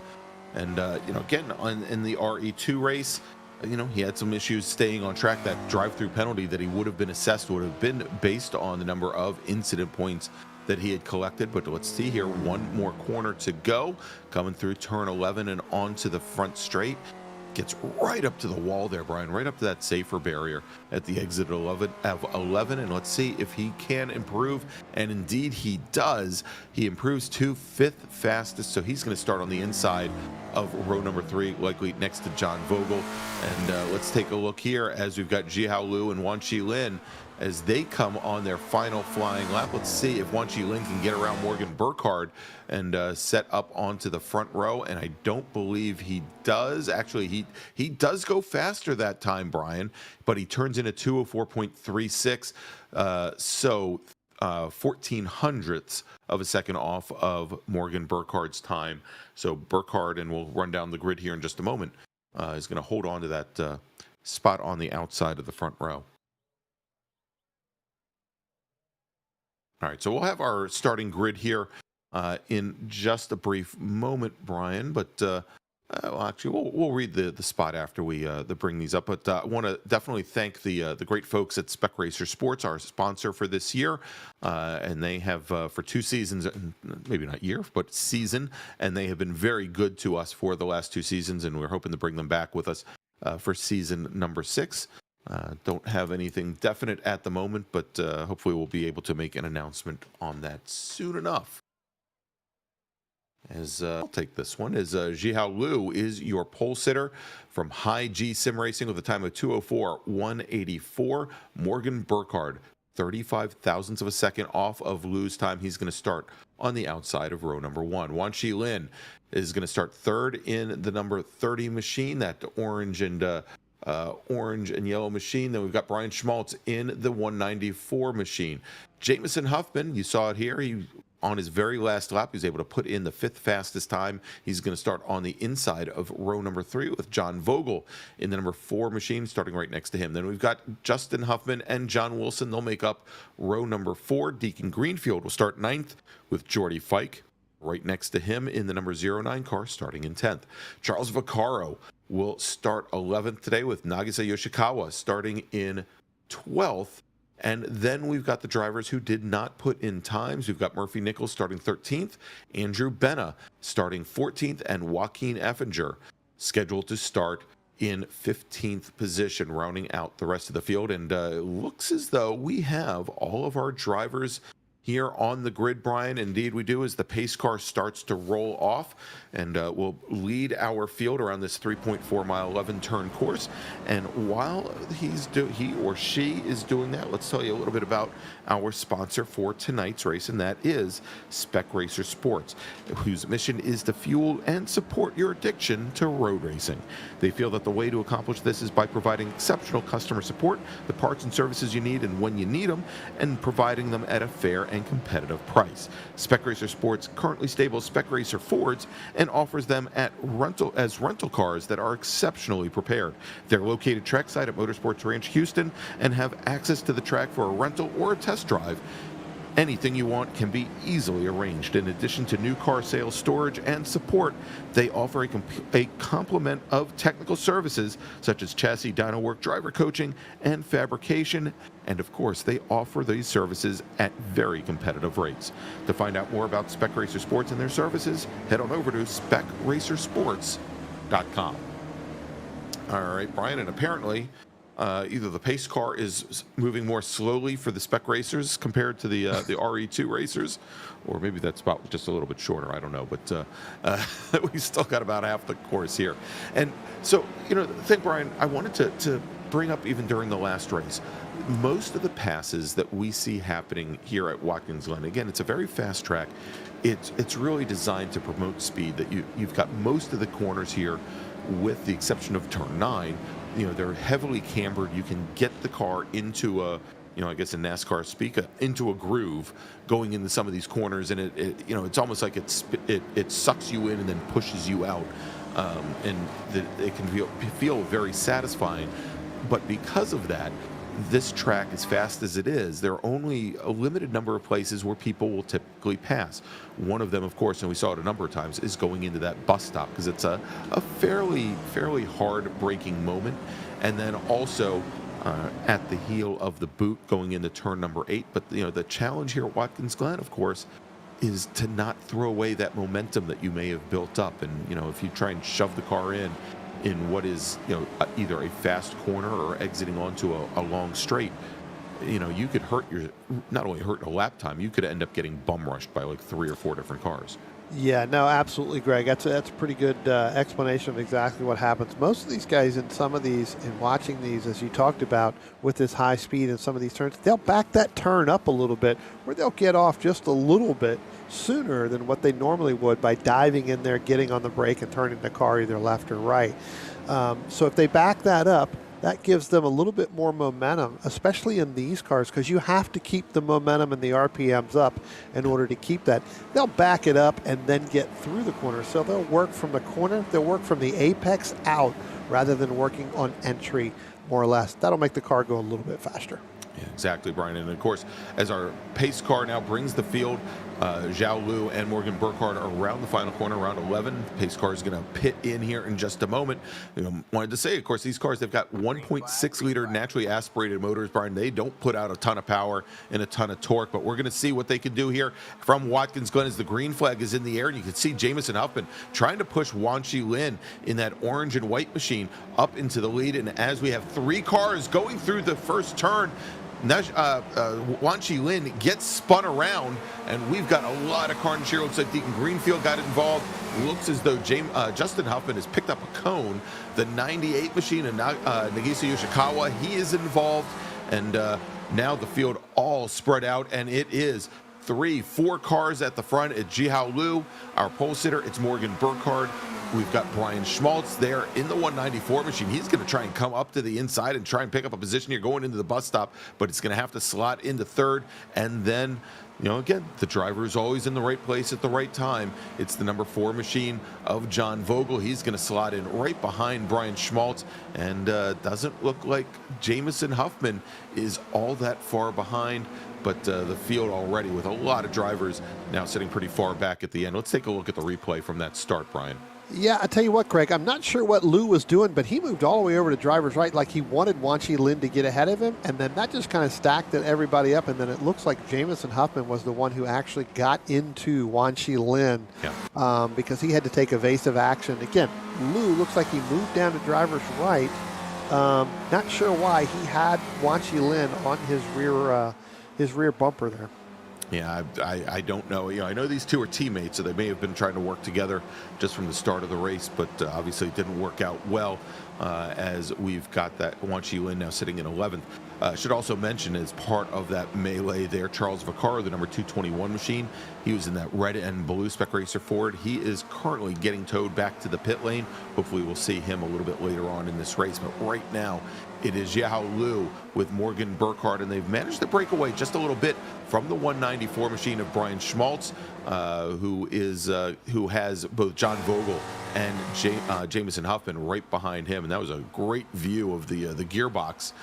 Here, as you can see, Morgan Burkhardt with that's not bump drafting. You'll notice here that the front ends of these Spec Racer Fords, the nose will slot right underneath towards the cage of where the differential is in these cars. And Burkhardt carried enough momentum that he was able to get around Jihao Lu, so move Burkhardt now up into the lead. But let's see what kind of pace they can carry up through the S's here. As Jamison Huffman, it looks like he thinks he's got a run, and he's picked a partner. He has picked the number 4 machine, and we'll see if they can get around Brian Schmaltz here as our leaders now head down into the bus stop. And you'll notice here that Jihao Lu, with that run that he got through the S's, did manage to move back to the lead. Then we've got John Vogel and Jamison Huffman, as both of those drivers have managed to get past Brian Schmaltz in the 194.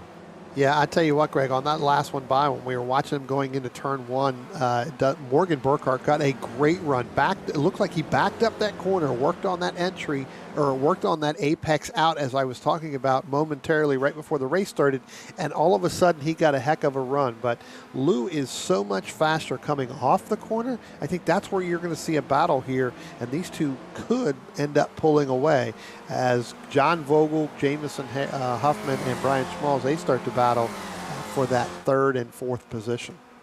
Yeah, and you can, I mean, the great thing about this, Brian, is you can see how strong the draft is here. That, for example, when Burkhart did manage to get a run on Lou, that Lou was able to get by just from running up through the S's and onto the back straight and be able to draft right back on by here. And again, the key is to not throw away that momentum. There are times, especially early on, we're only 4 minutes into a 25-minute race, where if you try to battle too hard, you could, at the end of this race, turn what should be and could be a 2-car battle for the win into a 4 or 5-car battle for the win. And I mean, we'll typically see that in the MX-5s, because maybe the draft is a little bit stronger with those cars than here with the Spec Racer Fords. But let's take a look again. As you can, it almost looks like it's one car, just one long car there, as Jialu leads Morgan Burkhart down into the S's. Yeah, two different lines there that time by there. It looks like Jialu was just a little bit tighter than he was last time, which really left Morgan Burkhart almost to just sit back there. And it could be that Morgan is just riding right now. He is right up underneath that back bumper. Actually, he's up underneath the car. He's actually in the gearbox, so he's actually watching Lou make the shifts. He's one of the hamsters. Yeah, he is one of the that's exactly right. Jialu's car is now not a 1.6, it's now a 1.9, because you've got to add in the other from Morgan Burkhart. That's right. It's a 3.2 machine. Oh my gosh. Oh, look at that, Jamison Huffman running wide, coming through the outer loop there. Again, if you don't get into the groove down at the inside of that outer loop, it can basically just shoot you out the outside. Here's Andrew Benna. Benna has made up 6 positions so far. He's looking up to pick up 7 now, as he's battling it out with Deacon Greenfield as they come down to the inner loop and probably down to the toe of the boot. And you can see there's Wanchi Lin trying to make his repair. Who do we have on pit lane right now, Brian? Murphy Nichols, who was involved with that, both he and you saw there the 700 machine of Joaquin Effinger. They were both involved in that early melee on lap 1. Yeah, Jameson Huffman looking a little bit sluggish, and when I say looking a little bit sluggish there, I know he's trying to fight off of John Vogel, but those two should start to work together, because if not, our two leaders there, Jialu and Morgan Burkhart, they're going to run away and basically hide where they can get far out in front. Hopefully Morgan's got enough fuel in this car than he did in the last one, because if not, he's probably not going to finish this one. There's not going to be any way of just backing off and riding, because he's not in a big lead.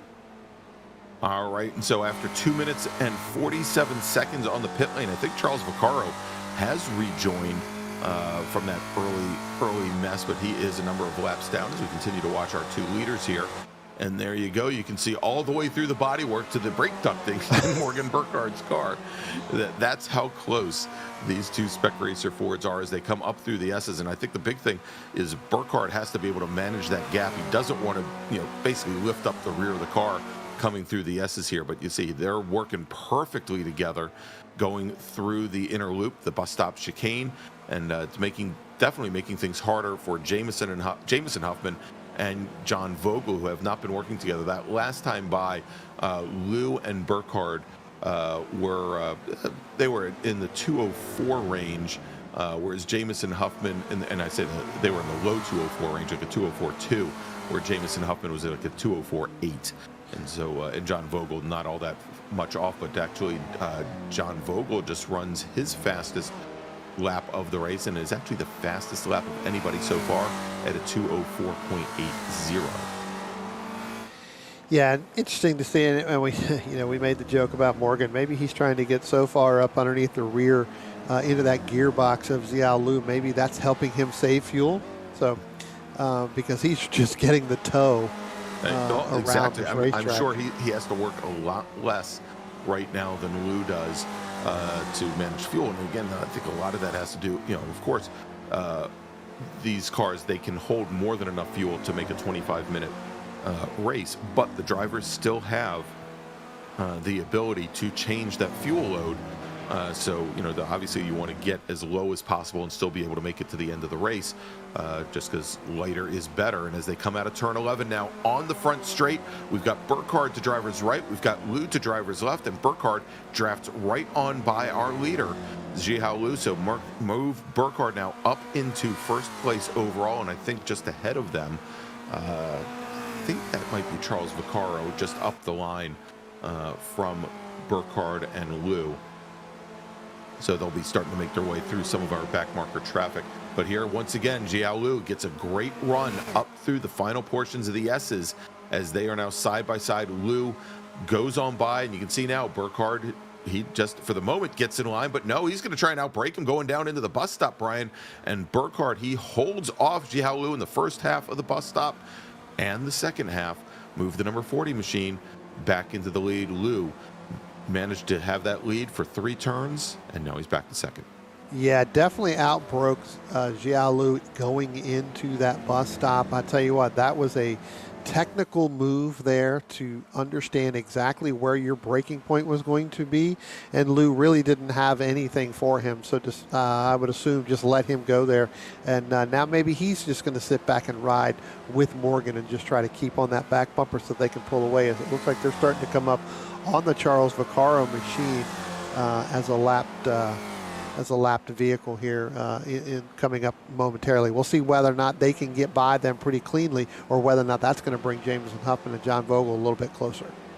Yeah, looks like it's going to be at least a number of corners before they get to the 221 machine. They may get to them by the end of the front straight, but I suspect they're going to be following that car up through the S's as we watch here. And as we are now 10 minutes into this 25-minute race, I want to thank you all for joining us this evening here on Apex Racing TV. If you like what you see, please give us a thumbs up.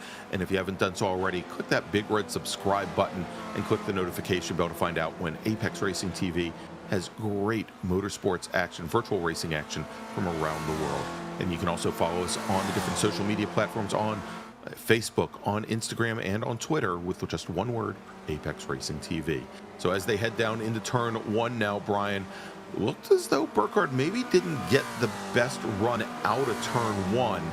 And, and we've seen here where Zhihao Liu will get a great run coming off the last portion of the S's here. Will move to the outside as he does once again, and we'll see if he can draft by the number 40 machine. But then we already know that Burkhardt, he doesn't mind going in deep, going in late. Let's see if he does it again. And this time he's going to follow Zhihao Liu through the bus stop.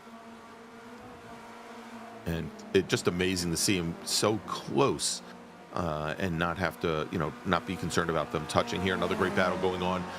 This is the one that we'd be talking about early on. Andrew Benna and Deacon Greenfield. Benna having picked up 6 positions. Greenfield started in 9th. That's where he is currently. But those two drivers have been very close, and I think got another decent little battle going on behind them. And I think it's Wilson, Yoshikawa possibly in the 98 machine. Yeah, Wilson is the lead car, the blue and silver number 82, and then I believe behind them might be another car that's out of a lap down. But another great battle that's been going on with these two cars as well. Yeah, Wilson and Yoshikawa have been battling here, pretty much for the last, I'd say, 2 or 3 laps. But, we jump back up to the front of the field here with Zhihao Liu and Morgan Burkhardt. They have made their way around that Charles Vaccaro machine, so now they're going to set sail away from that. The next group that's going to come up on them is going to be Jameson Huffman and John Vogel. But you talked about Liu as he got out of turn 1 and headed back down and up through the S's. That car is handling very nicely through the S's, which is allowing him to get through turn 4 and then down that back straight just a little bit faster than Morgan Burkhardt right now. All right, and so Brian, a couple turns back from me. Oh, and you look at this, Wan Chi Lin, he's starting to make his way up. Did see where Jameson Huffman dropped the right-hand side wheels into the grass on the exit of turn 9, and it's just what the difference is between the Spec Racer Fords and the RE2 Formula cars that we saw earlier, and how primarily because they're a little bit softer sprung, but how those cars were able to deal with that change in traction levels coming out of 9. Let's take a look here, and this is a great little move by Charles Vaccaro. He's a couple laps down. He's just tucked in underneath Lou and Burkhardt to try and get trying to get a draft here. As he's already a number of laps down. At least he's back out on track and he's having fun. He didn't just check out of the session here. But I'm sure that Jamison Huffman and John Vogel, when they get up to the 221 machine, they're going to want as easy a time getting by as Lou and Burkhardt received. I tell you what, though, as they start to battle, Vaccaro picks up on time. But I want to drop back just a little bit further here, Greg. You talked about Wanchi Lin. Here he comes. Last time by, he set kind of faster than the leaders, especially faster than our second and third place car. So he's definitely moving up, and he's having to do this by himself. So again, unfortunate for that incident right off the start, kind of getting bottlenecked there going into turn 1, but he is one of the fastest cars on the racetrack. He's more than likely going to catch Brian Smalls. Maybe those two could hook up and they could end up reeling in Jameson Huffman and John Vogel. And as all of them start to battle, who knows where they finish after that.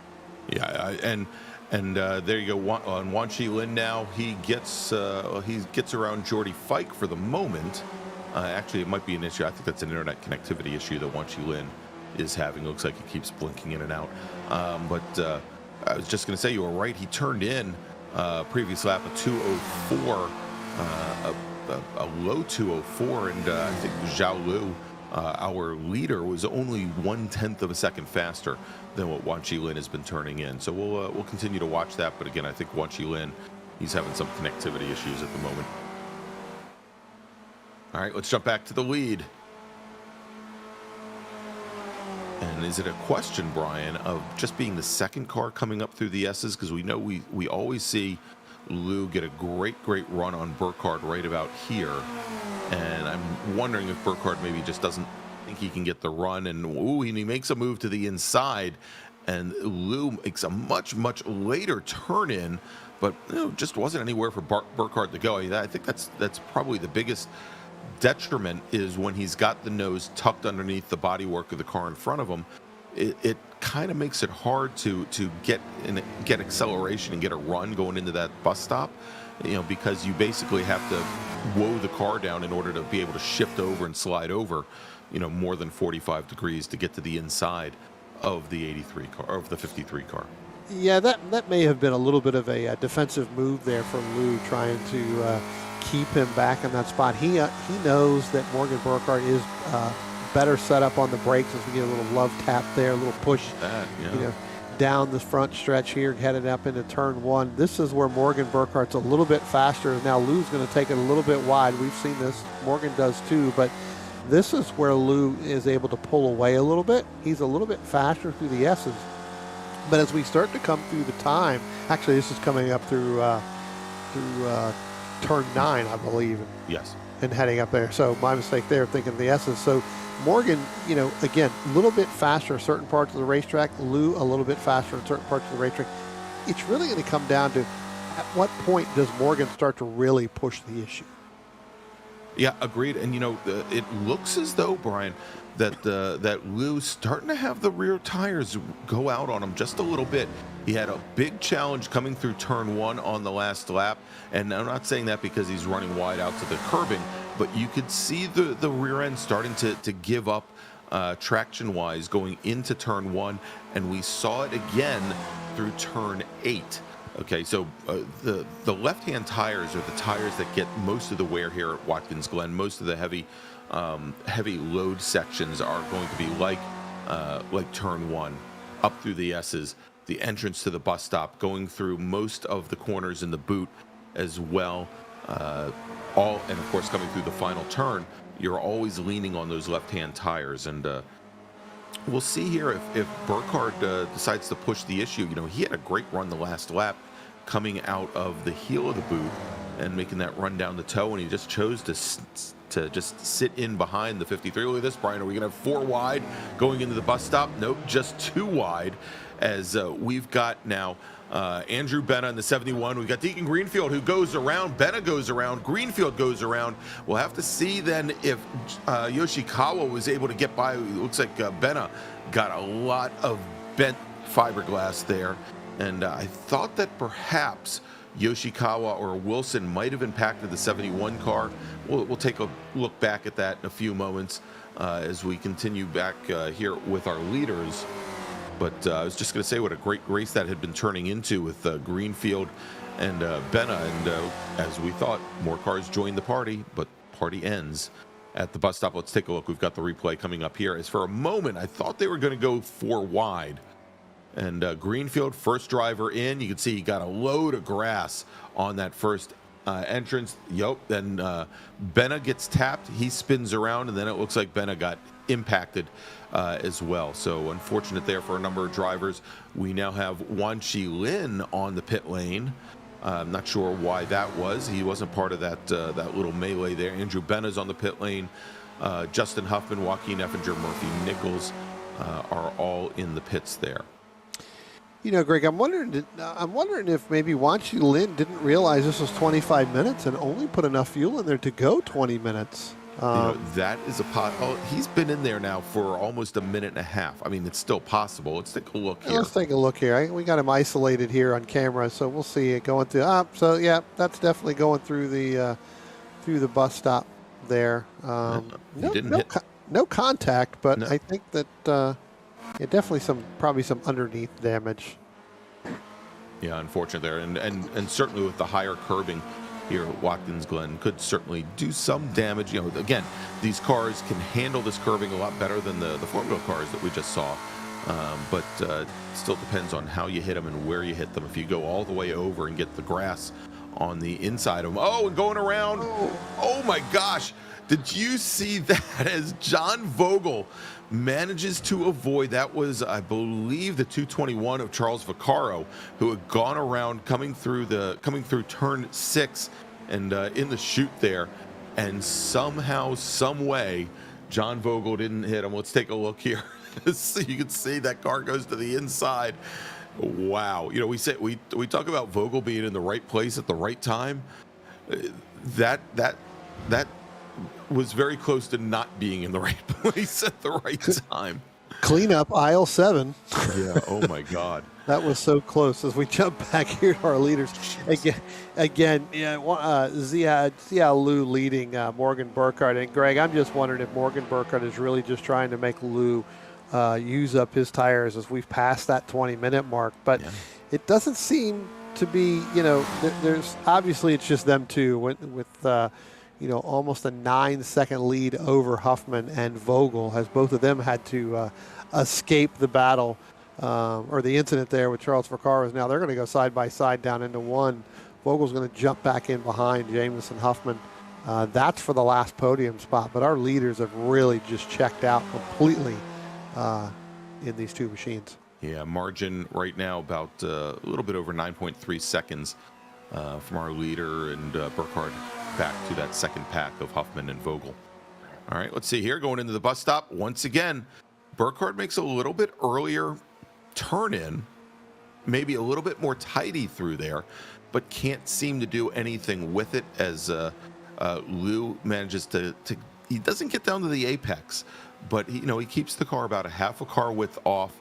It doesn't put that big a load on the tires, and it allows Burkhardt, who looks to be having some of that Charlestown internet issues, yeah. that has to be disconcerting, especially if you're tucked underneath the tail of the car right in front of you and you start blinking in and out. Well, especially if you're Jia Lu, because you're looking and then all of a sudden he's gone. Yeah. So it's got to kind of play with your mind there a little bit, and especially with Morgan, as all of a sudden everything kind of blinks and goes away, in the console there, as both of them go really wide, coming down through turn 1 and heading back up through the S's. Well, that's coming out of turn 8. They're going through turn 9 right now, Brian, onto that little short chute, and again, we'll track as we're underneath the tail end of Lou's car. Let's take a look as they go through this. Again, very heavily cambered turn 10.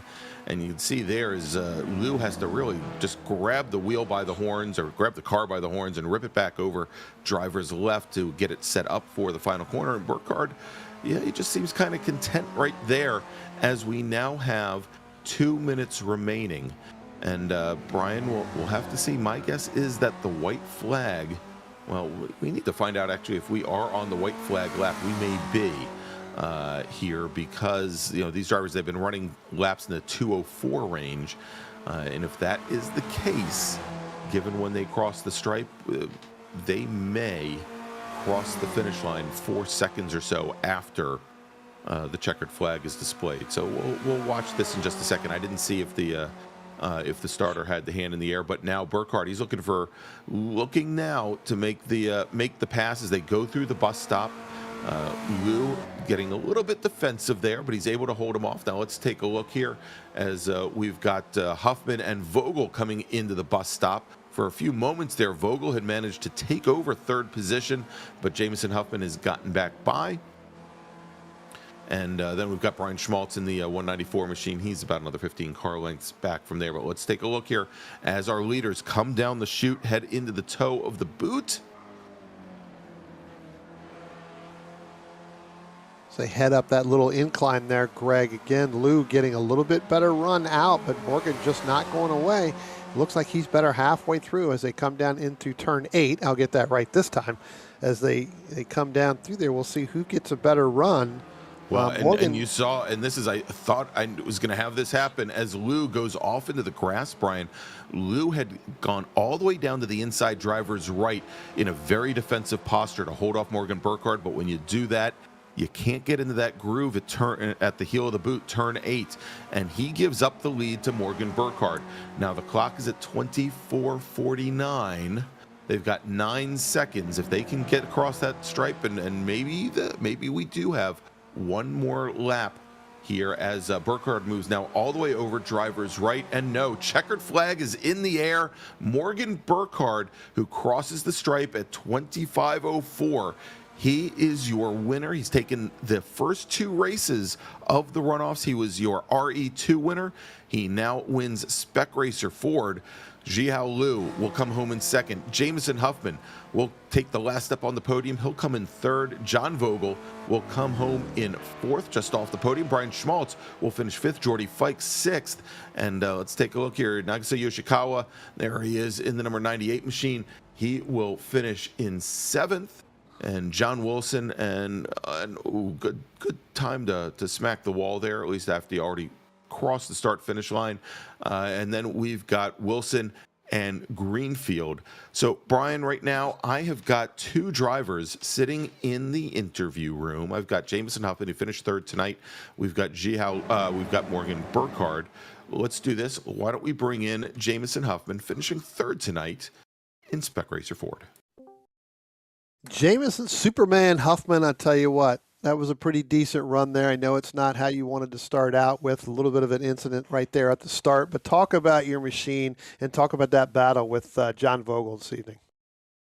The battle was a lot of fun. I'm 99% sure that T1 incident was on me. I didn't look at the replay, but I think I bounced off of the curb. I don't remember it too well, but I just remember getting into the back of Yangshi. And that was kind of it, so very, very sorry about that for taking him out.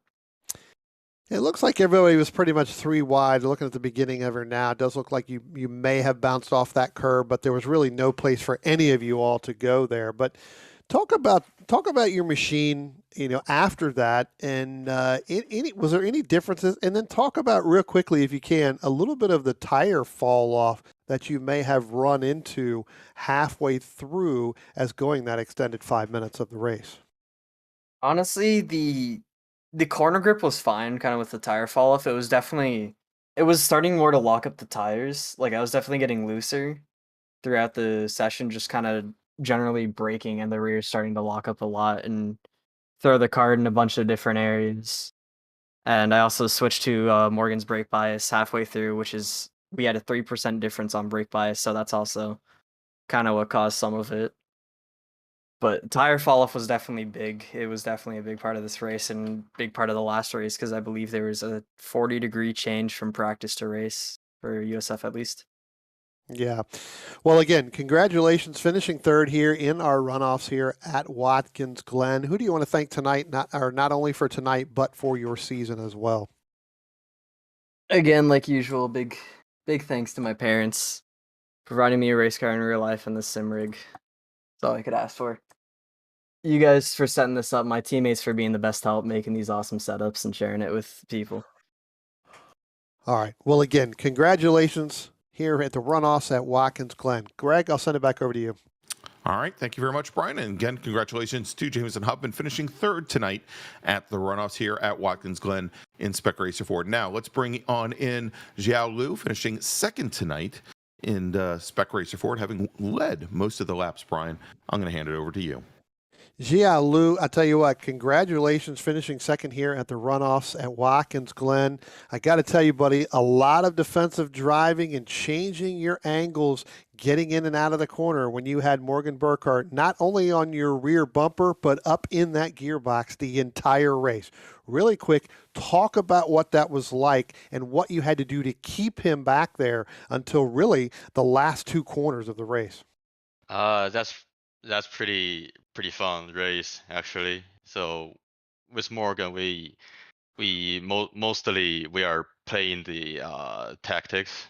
So Morgan decided to stay behind, and I just trying to be trying to get the track, be familiar, because I'm still unfamiliar with the track.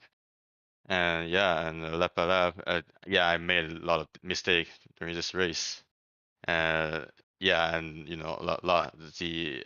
I forgot the corner number, but yeah, I run out because I brake too late, and it's really fun race. Yeah, just playing tactics, and I lost this one. Well, I tell you what, for someone not knowing the track as well as you just said, you did a fantastic job. And yep, turn 8 is going to be your nemesis at least until next season, because you'll get that right if we come back to Watkins Glen. But I tell you what, fantastic race, fantastic last couple of weeks that you've had in the Spec Racer Ford. Who do you like to thank tonight, and who would you like to thank for this season? Yeah, I would like to say thanks for Ray Esports, the organizer, and especially the you guys, Apex Racing TV, for the nice broadcasting and commentator. And yeah, I say thanks to my team, and it's without them I'm not able to be that fast. Thanks for the nice race. All right. Well, again, congratulations finishing second here at the runoffs at Watkins Glen. And with Greg, I will send that back over to you. All right. Thank you very much, Brian. And there you go. That's Jihao Lu. So let's now bring in our winner in tonight's Spec Racer Ford race, our runoffs winner for season 5. It's Morgan Burkhart. Morgan Burkhart, congratulations right now, 2 for 2. Talk about that run with Xiao Lu. I tell you what, it was one of the races for the ages there, but I think maybe you were just holding a little something back, waiting for him to make that mistake. Yeah, I was kind of testing the waters kind of early on in the race, seeing what would work, how we would race, and then I knew I just waited for the last possible opportunity so that he couldn't really get a run back on me, and took the chance. Well, I tell you what, it was fantastic to watch. It was a fantastic start to watch you jump up in there. Again, 2 for 2, getting ready to go for one more. So real quick, I'll ask you, who do you want to thank tonight for this race, and who do you want to thank for the season? Definitely like to thank my parents and the rest of the team for making all of this possible and really supporting us. So big thank you to my parents, especially today. I've just got my first car, my first street car, so I'm really thankful for them and what they've been doing for me. Well, I tell you what, that's fantastic news. That means I'm going to park my truck. I'm not going to drive anywhere near where you're at, so I'll stay. I'm kidding. Stay away from And- Charlestown, West Virginia. Anyway, congratulations again. 2 for 2, getting ready to go for that third one here tonight. So, Greg, with that, I'll send it over to you. All right. Thanks so much, Brian, and congratulations to Morgan Burkhardt, our next driver in real life in West Virginia. Everybody stay off the streets.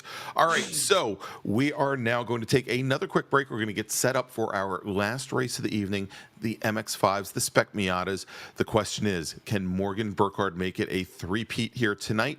We're going to have a new cast of characters joining us, but for now, we're going to take that quick break. We'll be right back with the Ray Esports Racing League's runoffs from Watkins Glen International. Be right back.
Are you struggling for consistency in your sim racing? Does your iRating look like a roller coaster? If so, we have good news for you. The way to get more consistent is to first understand what you're doing differently than the professionals. And VRS is the answer. With our competitive subscription, you will have the telemetry, setups, tutorials, and everything else you need to fully analyze your driving. Our data packs and the ability to compare your driving with the best in the world will show you exactly where to adjust your inputs, change your driving line, and shave seconds off of your lap times. And our powerful and precise Direct Force Pro wheelbase and precision pedals are being used by some of the world's best drivers. All these champions agree that VRS hardware is not just the best on the market, it's also priced well below the competition. So if you're looking to upgrade to direct drive and the best pedals in sim racing, VRS is your answer. If you want to get better, get faster,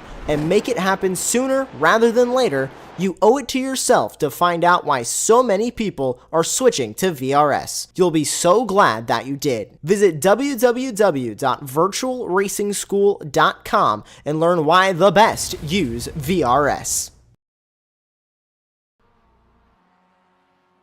All right, and we're back here at Watkins Glen International for the Season 5 runoffs here at the Ray Esports Racing League. I'm Greg Ginsberg along with Brian Donati, and we've got our next race up, the Mazda MX-5s. But before we do, wanted to again congratulate Morgan Burkhardt, Jihao Liu, and Jamison Huffman on finishing first, second, and third in Spec Racer Fords. But let's turn the page. We'll move over to a car that most people on this service know well, and that is the Spec Miata, the Mazda MX-5s. And Brian, I don't know if there are many tracks better suited than Watkins Glen to these cars, simply because you can draft. We saw the effects of the draft, and Jihao Liu talked about it just a few moments ago when we interviewed him. But the Miatas, the MX-5s, they draft so well here up through the S's. It is not uncommon to see 2, sometimes 3 cars trying to get into the bus stop at exactly the same time, and there's enough width here to go 3 and almost 4 cars wide if you want to on the pavement. I think it'll be a great race to watch. I think probably the only other circuit that I would say, is incredibly well suited to the MX-5s is the Knock Hill circuit in Scotland, which has been on the iRacing service for a couple months. I've seen some MX-5 races there, just absolutely will blow your mind. But let's take a look here as we are now almost 11 minutes into this 15-minute qualifying session. There you go, Morgan Burkhardt looking for the three-peat tonight. Your provisional pole sitter just turned in a 2:07.71.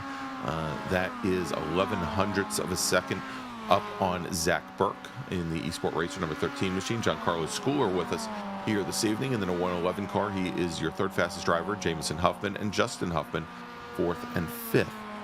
But real quick, Brian, let's just do a quick recap here of our final regular season outing in the MX-5s. That was last week at Laguna Seca, where we had Morgan Burkhardt and Caleb Patry on the front row, Giancarlo Schooler and Jamison Huffman on row 2, and Jordy Fike and Nagisa Yoshikawa on row number 3. And Patry, who has had nothing but woes and had nothing but problems last week in RE2. I think we mentioned his early incident there. He actually self-induced spin coming through the Andretti hairpin on the opening lap. And again, he did that from second position, fell all the way back to the back of the pack. Right after that, we had Greg Mack and Tom Pendergrass get together going into turn 5, which mixed things up even more. And so what we ended up with was, by the end of the first lap, we had a breakaway with Burkhardt, with Jamison Huffman, and with Giancarlo Schooler. But eventually, Burkhardt was actually able to break the draft and managed to take the win by 11 seconds. And that's, I think, virtually unheard of at WeatherTech Raceway, and it's solely because Huffman and Schooler decided to start battling it out just as Burkhardt was starting to walk away, and they basically took away any chance they had of battling for the win. Caleb Patry, though, with a great recovery run, he had fallen all the way down to 18th position in that lap 1 spin. He worked his way all the way up into 4th. Great run for him. So let's take a look. Because you might say that great finish from Patry was a necessity, but he, for the second season in a row, comes home as the Ray Esports regular season champion. Took the win in MX-5 in season 4, and again here in season 5. Morgan Burkhardt finishes second in the championship with 98 points, and then you could see there Jamison Huffman, Jordy Fike, Lewis Lockshine rounding out the top 5. And I think at this point I would be remiss to mention, since I think I again gave away the drama earlier, but Wayne Buttermore, who is out here qualifying, I don't think he's set a time. Yeah, actually he has set a time. He turned in a 2:13. That's good enough for 11th position. Wayne Buttermore is this season's recipient of the Excellent Driver Award. Again, an award we give to a driver in each of the 3 Ray Esports Racing League classes for accumulating the least number of incident points in the regular season. So congratulations, Wayne. And Brian, we're now almost done with qualifying here. Maybe a little bit of a surprise to see Huffman jump up to the provisional pole. Looks like Charles Vaccaro having some issues here as he goes around through the outer loop. Looks like he might have got into some of the Armco. Well, I tell you what, you talk about Jamison being surprised up there. I did speak to him earlier today during the afternoon. He said he was going to go practice. And I think maybe this is the car that he was really practicing with today after 2 third-place finishes already in our RE2 and our Spec Racer Fords in the first 2 races tonight. I think he wants to go out on top in this race, and I think for him and Morgan, I think that's, this is something that they want to go ahead and take. Morgan obviously looking for the three-peat, as now Giancarlo Schooler goes to the top of the board. Yes, he does. So he's telling the other 2 youngsters, hey, don't forget about me. I'm still here. That's right, and did it on what was his last flying lap there. So great job by the 111 car, and he goes back to the pits. But there you go, Giancarlo Schooler. He is, I think at this point, I think we should still be calling him the provisional pole sitter because we do still have a couple of drivers out on track. And we're watching Mark Sherman right now. I want to welcome Mark. Haven't seen him in quite some time in the Esports Racing League. Currently 10th fastest in that green, black, and yellow Jamaican liveried number 18 machine.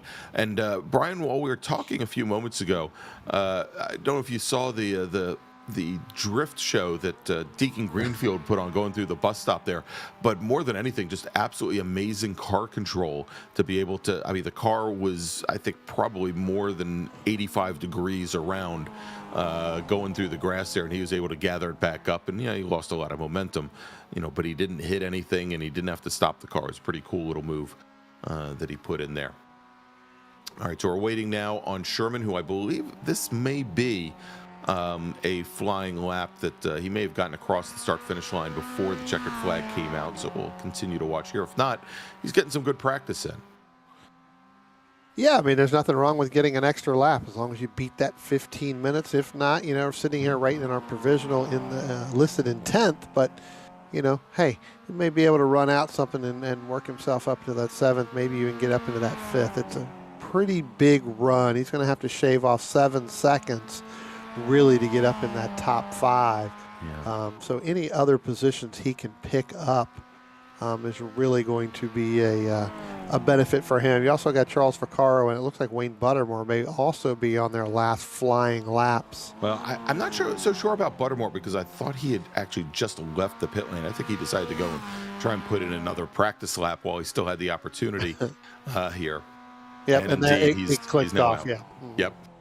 All right, so there you go. Mark Sherman, he crosses the stripe, and he is going to be good for 11th position. We have a number of other drivers that are in the that have checked into the session that have not put in lap times. Connor Vogel, Joaquin Effinger, Wanchi Lin, Greg Mack, and also Josh Soto. So we're going to have to see if those drivers will be starting tonight. And there's Vaccaro making what should be his last run. And I think he's heading down in the pit lane now. So we should have the starting grid here in just the briefest of moments. But again, I want to thank everybody for watching this evening here on Apex Racing TV. And if you like what you see, give us that thumbs up. And you can always find us on the different social media channels. Find us on Instagram, on Facebook, and on Twitter. Just search for one word, Apex Racing TV. All right, so we've got the grid now coming on up, Brian. Tell you what, why don't you take our final race of Season 5? All right, starting on the pole, we just talked about him in that last lap. In that 111 is Giancarlo Schooler. Starting outside there in the second position is going to be Jamison Huffman. Starting inside row 2 is Morgan Burkhart in that number 40 machine, trying to make it 3 for 3 on the evening. Starting 4th in the number 13, that is Zach Burke. Starting 5th in the number 98, Nagisha Yoshikawa. Starting 6th is Justin Huffman. Starting 7th in the 09 of Jordy Fike. Starting 8th in that 221 machine, that's Charles Vaccaro. Starting 9th in that 36 is Deacon Greenfield. Starting 10th in that number 18 is Mark Sherman. Starting 11th in the 73 of Wayne Buttermore. Starting 12th in the 07 is Josh Soto. Starting 13th in the number 2 machine, that's Greg Mack. Starting in the 14th position is the 700 of Joaquin Effinger. Starting 15th is the number 30 of Wanchi Lin. And starting shotgun on the field in the 16th position is the 67 of Connor Vogel. All right, and there you have it, your starting grid for tonight's final race of the evening. And Brian, before we talk about our sponsor for tonight's final race, it looks like Josh Soto, Joaquin Effinger did join. It does not look as though Wanchi Lin or Connor Vogel did, but all of our other drivers seem to have made the grid. We'll see if those drivers, if they come out and start the race from the pit lane. But while we've got our pace lap underway, let's talk about our sponsor for tonight's final race. And just got word that they are signed up for season number 6 of the Esports Racing League, so can't wait to have them back. And it's Grassroots Motorsports magazine. Built for the true sports car enthusiast, Grassroots Motorsports has one mission: to be your personal guide to the sports car world. Whether it's online at grassrootsmotorsports.com, in print, or in person, the racers and builders, the car nerds at Grassroots Motorsports, they take you behind the scenes and show you how to make your car better. Along the way, they'll give you a taste of everything else this hobby has to offer, from 1,000 horsepower track monsters to cool street cars built in driveways. They also maintain a large collection of staff-built project cars, because hands-on technical articles, they're not typed behind the desk, they're scribbled down in the garage. To not only read, but become part of the story, head on over to grassrootsmotorsports.com. All right, and there you go, Brian. As Giancarlo Schooler, I think, looking either to wreck the pace car or wreck Jamison Huffman. One of the two. Jamison ran into the back of him. That's got to give some front end damage there. I wouldn't be surprised. You know, that's a quick and easy way to not win that excellent driver award is by picking up incident points on the pace lap. And we've already seen, he almost did it, almost pitted the Porsche. That was great. It's not such a bad thing, by the way, but anyway. No. Hey, I once saw Mike Collins pit the pace car on the down on the Summit circuit in the middle of the winter. It was a great thing. All right, so we've got the field now making their way up to the boot. Again, for our last race of the night, this is a 25-minute run to the checkered flag in MX-5s. And as we mentioned, Caleb Patry not here with us tonight. So although he has the regular season MX-5 Spec Miata Championship, not going to be able to come home with the hardware for the win at the runoffs. Tell you what, Greg, we're gonna. Sorry about that. I didn't mean to interrupt you there. We're gonna really have to pay attention to the start of this race. Again, 14 cars are really going out here. But I tell you what, in all two of the other two races we've had some early. Yes, we have some early hodgy-podgy, as they say, across the pond that has caused some of the field and some of the drivers to have to go to the back and then get that quick tow. So let's see if we can get all 14 of them through turn 1. But who's going to look to make that move first? Well, we know we saw Burkhardt make that early move. Now, these MX-5s, they don't have the most amount of torque. You got to keep them really high up in the rev range. And what we've seen in the past is that you don't have anybody who really jumps out to a big start here. But you may end up with the draft cars side by side as the green flag is in the air, and we can see Morgan Burkhardt trying to push Giancarlo Schooler up into turn 1. We've got the 98 of Yoshikawa trying to sneak down the inside, and I'm not going to say anything. Oh, and there you go. And we have Wayne Buttermore and I believe Josh Soto getting together as they come through turn 1 towards the back end of the field, as Soto started off from the back, not having qualified, but they gather it back up. Buttermore now sitting in 14th position, Soto in 13th position. But as we look at the front of the field, as they come out of the S's, head to the bus stop, it's Giancarlo Schooler in the black number 111. He's going to get defensive, go all the way down the inside. He now thinks he's got enough. He opens the corner up. Morgan Burkhardt, who started in 4th, he now heads into 2nd position. Jamison Huffman running in 3rd, the number 13 of Zach Burke right behind him, and then Yoshikawa and Jordy Fike. So we do have the two Team Esport Racer drivers in there, along with the All Sport Racer drivers. So a good start there. We did have that little mix-up towards the rear of the pack. Those drivers have now continued, but you know, I think most of us expected Josh Soto to be up towards the front of the field. It's gonna be a hard job for him after basically being at a standstill as most of these cars are driven away. But he's a couple seconds back, and actually just now coming out of the bus stop as our drivers now come down that straightaway. You'll see it dips right back down going into turn 8. Brian, it's gonna still be Giancarlo Schooler as they come around towards turn 9. Yeah, I tell you what, Schooler opening up by about 2 or 3 car lengths, but then you've got Morgan Burkhardt and Zach Burke. They were side by side, but now Zach Burke, again, taking that untraditional line. We talked about that there in that grass coming out of turn 9 there, Greg. He drops back a little bit. Now Jameson Huffman is going to work his way up into third place. Basically, Greg, we've got a 9-car battle right now that are within less than 2 seconds of the lead. This race is going to go all the way down to the end with these guys. Yeah, and I'll tell you that that Effinger and Soto were not all that far back from the lead pack as our leaders were working their way through turn 11. They were coming through turn 10, so pretty darn tight there as we see them making their way through the 90, turn 1 here at Watkins Glen International to start lap number 2. And, you watch it, I'll tell you, I announced at another series that Jordy Fike and Zach Burke are involved in the MX-5s, and I would not put it past Zach Burke to come away with this. But now you'll see once again, Schooler very defensive coming out of the S's, hanging all the way drivers right. The 13 machine of Burke, he hasn't picked a horse yet, but they're going to go into the S's 2 wide, almost 3 wide with Huffman and Burkhardt going side by side, and then Burke in that 13 machine, a great run coming out of there. Let's see if he's able to displace the number 40 of Burkhardt as they come down the chute and into turn 6, and finally Zach Burke is able to work his way clear of the number 40 machine, Brian, but you kind of saw that getting set up before they ever got into the bus stop. Yeah, no, absolutely. Trying to get through there. And one of the things that I noticed is that some of these, and I think that may have been the Zach Burke machine, all on the grass all the way through there, and able to keep that machine, that MX-5 going straight. That's a pretty good testament to being able to handle that car. All right, and now Burke, he's on the inside. Driver's right coming down the hill, under braking into turn number 8.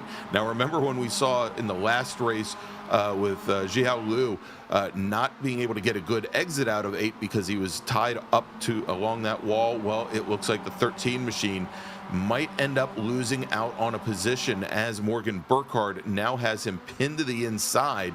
And what happens here is Jameson Huffman and Giancarlo Schooler go side by side into 11. Schooler manages to hold them off, but now coming down through the final corner in and out of turn 11, Jameson Huffman, he's going to be able to hold on to the position. And I'll tell you, Brian, if Schooler hadn't dropped down to get a little defensive, it kind of opened up a little bit of ground for the 13 machine of Burke, because otherwise Burkhardt had him pinned to the wall there, and he would have lost that third place, might have even lost another position. Yeah, he may have dropped all the way back to, heck, I'd drop him all the way back to 7th if he wasn't careful there, as now our front 2 leaders with Schooler and Huffman, they're going to go side by side. Zach Burke, he's going to jump up underneath Huffman as they come up through the S's here, Greg. I tell you what, it's going to be an interesting as we come down through this back straight. When we get into this chicane, this bus stop, 2 wide by 2 wide, by single behind them with Yoshikawa and Jordy Fike. They've got to get this sorted out really quickly, as it now looks like Jameson Huffman's going to pull ahead of Giancarlo Schooler by about a car length. He was able to handle that bus stop as if he was going to school. And you saw what happened there. I mean, and this is one of the big things when you're dealing with the draft, Brian. We had cars 2 by 2, 2 pairs of cars in that draft coming up to the bus stop, and Yoshikawa and behind Yoshikawa, Jordy Fike as well. They got sucked up to that group of 4 cars drafting, because they've essentially put a hole in the air that is twice as wide and twice as tall, and they're able to just get right back up into it. And so you can see there the 98 machine and also the 09 machine certainly still part of this fight. And frankly, it's not going to take much before Greenfield and also Vaccaro, the 36 machine and the 221 machine, the 2 drivers that had a great battle in Spec Racer Ford, before they get into this battle as well. Yeah, we are not done seeing side-by-side action, especially in the front 4 or 5 cars. And you're right, that's actually going to bring everybody else. As we look at the back end of Jameson Huffman and Schooler, I'm looking at Schooler's car. Looks like he could be a time and scoring nightmare. He got 40 on the hood and 111 on the window. So is that a backup car for Jameson Huffman that he's using? And it says ITA on it. Yeah. Dad must have been involved with that. That's absolutely right.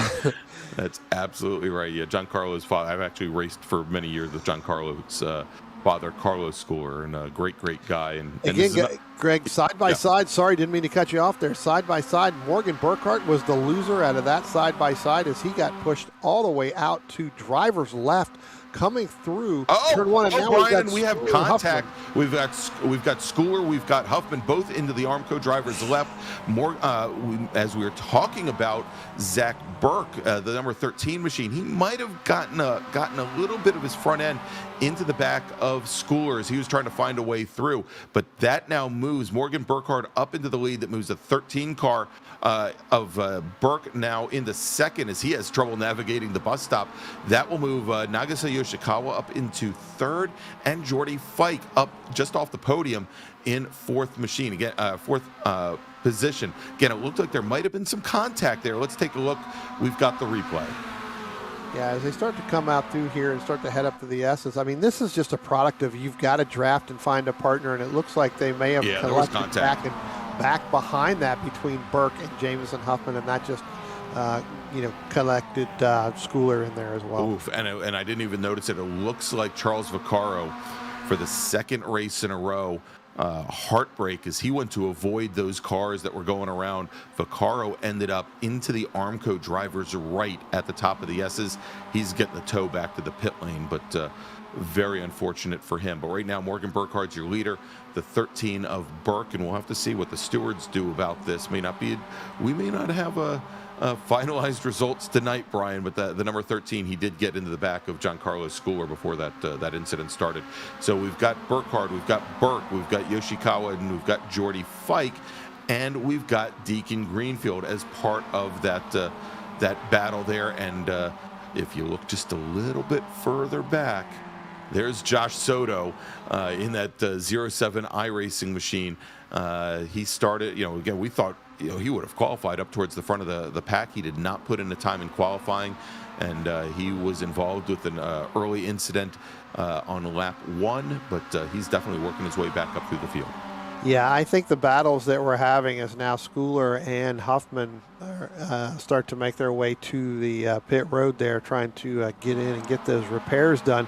I don't think our battle is done here with our front five. And I think you're right. I think you could see Josh Soto starting to work his way up, as now we're going to go side by side down the backstretch here with Zach Burke and Morgan Burkhart. Zach Burke gets the preferred line headed through there as they jump the curb heading into the bus stop. Morgan Burkhart getting a little loose coming out.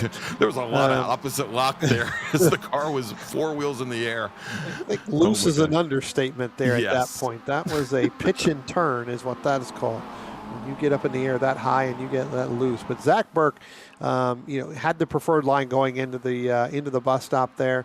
Start to head down through that chute. They're starting to go down through the toe right now, Greg. He looks like he is the most, coming through that section, but don't count out Morgan Burkhart. He's got that car revved up and ready to go. All right, and you can see now here as they make the run down through the sole of the boot into the heel. And Burke getting, he's taking a normal line through there. He saw a little bit of a bump from Burkhart, maybe to try to loosen him up a little bit. But again, I've seen Zach Burke run in other MX-5 races, and this is a position he knows well. I don't think he's going to get intimidated by the little taps there from Burkhart as they come through into turn 10. And again, Yoshikawa, he's sitting there. He's pretty darn close. There as he drifts through, and so it is. Oh, did he? And Zach Burke, Greg, sorry to interrupt. Zach Burke has pulled off there and headed right back into the pit. So I'm not sure. Maybe he got a because he just pulled off. When we watch here coming out of turn 10, he just pulls off to driver's right. So he may have gotten. Something must have happened, or he may have gotten, because he stopped relatively quickly there. So he may have had something of a drive-through for maybe that contact early on. Yeah, that's a little surprising there. And I hadn't heard what the story was. Let's see if he is still in the pit lane. We'll see if he comes back out. Yeah, but I'm sure he probably pulled over there not to influence or create any kind of mayhem for the drivers behind him. But we'll see if he continues this race or not. But now it is Morgan Burkhardt, your leader in the number 40 machine, looking for the three-peat. Nagisa Yoshikawa, second fastest, Jordy Fike, your third place running car. And those three are in pretty close proximity. You can see they're about 5 car lengths back to the 36 machine of Deacon Greenfield, and the Greenfield's got mirrors full of Josh Soto. As again, Soto started from the rear of the pack, started in 14th position, and now up to 5th position. Yeah, I tell you what, Greg, as Deacon Greenfield and Josh Soto, there are the only 2 cars that are somewhat nose to tail right now. Our front 3 cars have separated themselves out enough that those 2 cars would be faster than those 3, so they are going to. But Josh Soto, he is really trying to get by Deacon Greenfield. Obviously, he is much faster as that RP Performance 36 machine. They're going to go side by side out of turn 9 there, headed up, or out of turn 8, headed up into turn 9. Soto is able to get by him, so look for Soto to move up against that top 3 as those top 3 start to spread themselves apart. Yeah, and of course, and we've talked about this as we're about 13 minutes, we're actually just about halfway through this 25-minute race to the checker here for the Ray Esports runoffs. And, Soto, he's not the smoothest driver. I mean, he does toss the car around a lot. But that may help him here at Watkins Glen. It's not... since most of these turns are cambered, he may not need to do it as much, but he always has great pace. He's taken a win this season in the Ray Esports Racing League, so we'll see if he can make his way up. Margin right now from Soto up to Fike is about 3.5 seconds. So we'll see what he can do and if he can get himself up into that draft. Of course, he's got to make his way up to Jordy Fike. But things here now, Burkhardt, whoa, as a Burkhardt, I think just missed the guardrail on the entrance by all of them out about 0.5 millimeter there, as he's just throwing this car down into apexes. I tell you what, Yoshikawa went 4 wheels up in the air. He had 4 wheels with no tire patch on the ground coming through the bus stop. So these guys are really hitting the early entry into that bus stop, using this curbing to basically just throw the car in the air. And again, that's a more of a, to set the, you can't really call it setting the car. That's just the car getting airborne, setting it, and then turning it back to the left to make that turn. I've never seen that with these cars here. All right, and I'm pretty sure now, Brian, because it looks like Zach Burke is still in the pits. He probably has a hardware issue of some sort. He hasn't left yet. Either that, or he's got he's got like a 24-gallon fuel cell in that car that he needs to fill up. I'm not sure. The back end is all fuel cell. No, there's nothing else to it. Nothing else there. Exactly. Wants to make sure the FIA stewards don't disqualify him for not being able to give a sufficient fuel sample at the end of the race. All right. Here, all right, as we are now 15 minutes into this 25-minute run to the checkered flag here. And, oh, look at that, as Jordy Fike is just sliding that 09 car around everywhere as he came through turn 10, got over to the curbing driver's right, which is kind of normal, and then as he tried to get the car back over to driver's left to set up for the final corner, turn 11, the car just went in this 4-wheel drift over, and he was able to catch it with a little bit of opposite lock. But there's a possibility that some of these drivers at the front might be starting to run their tires off just a little bit, Brian. Yeah, I was just getting ready to say that, Craig. We've seen this pretty much all season long. You get into this 15 to 20-minute mark, this is when the car really starts to go away. We still got 9 minutes left to go in this race. So if they're going away now, they're going to have to do everything they can to hold on. As we look back here, getting ready to come back through the bus stop, you can see where these cars are really getting airborne through there. And watch the hands now that was a little bit smoother there by Jordy Fike as before, but I would imagine that last time by, his hands were just all over the place trying to keep that car as straight as possible. As Yoshikawa does the bunny hop over the curb over there again. You said he did it the last stop. He comes to the second left-hander in the bus stop there, and the car it looks like it squats and then it just pops up, all 4 wheels in the air, and somehow ends up landing on pavement, not on grass. I don't know how, I don't know why, but it does. But those drivers, if we take a look, last time by Fike and Yoshikawa actually a little bit slower than Fike. Fike with a 2:08.28, Soto with a 2:08.17. So making up a little bit of ground, slowly but surely. Things like this where Yoshikawa runs off into the grass and Fike has to let up a little bit to give him room so he can actually get back on the track surface. Those are the types of things that's going to allow Soto to get back up to this battle here, especially as now that Soto has dispatched Deacon Greenfield in that 36 car. But Soto already having picked up 8 positions here, and we're only 2/3 of the way complete with the race. Yeah, last time by, Josh Soto was second fastest there, and out of that top 5, cars running on track right now. So it looks like he may go ahead as Jordy Fike starts to battle with Yoshikawa. Those two, I tell you what, Josh Soto's got to be licking his chops right now as we take a look back, and now Yoshikawa goes really, really wide out of turn 1. Heading back down. That's going to drop him back just a little bit further because he had started to pull away from Jordy Fike, but now that's going to bring Fike right back in. That battle is going to continue. That's for second and third. All right, and let's see here. Is Jordy Fike getting a little bit of a run coming out of the S's?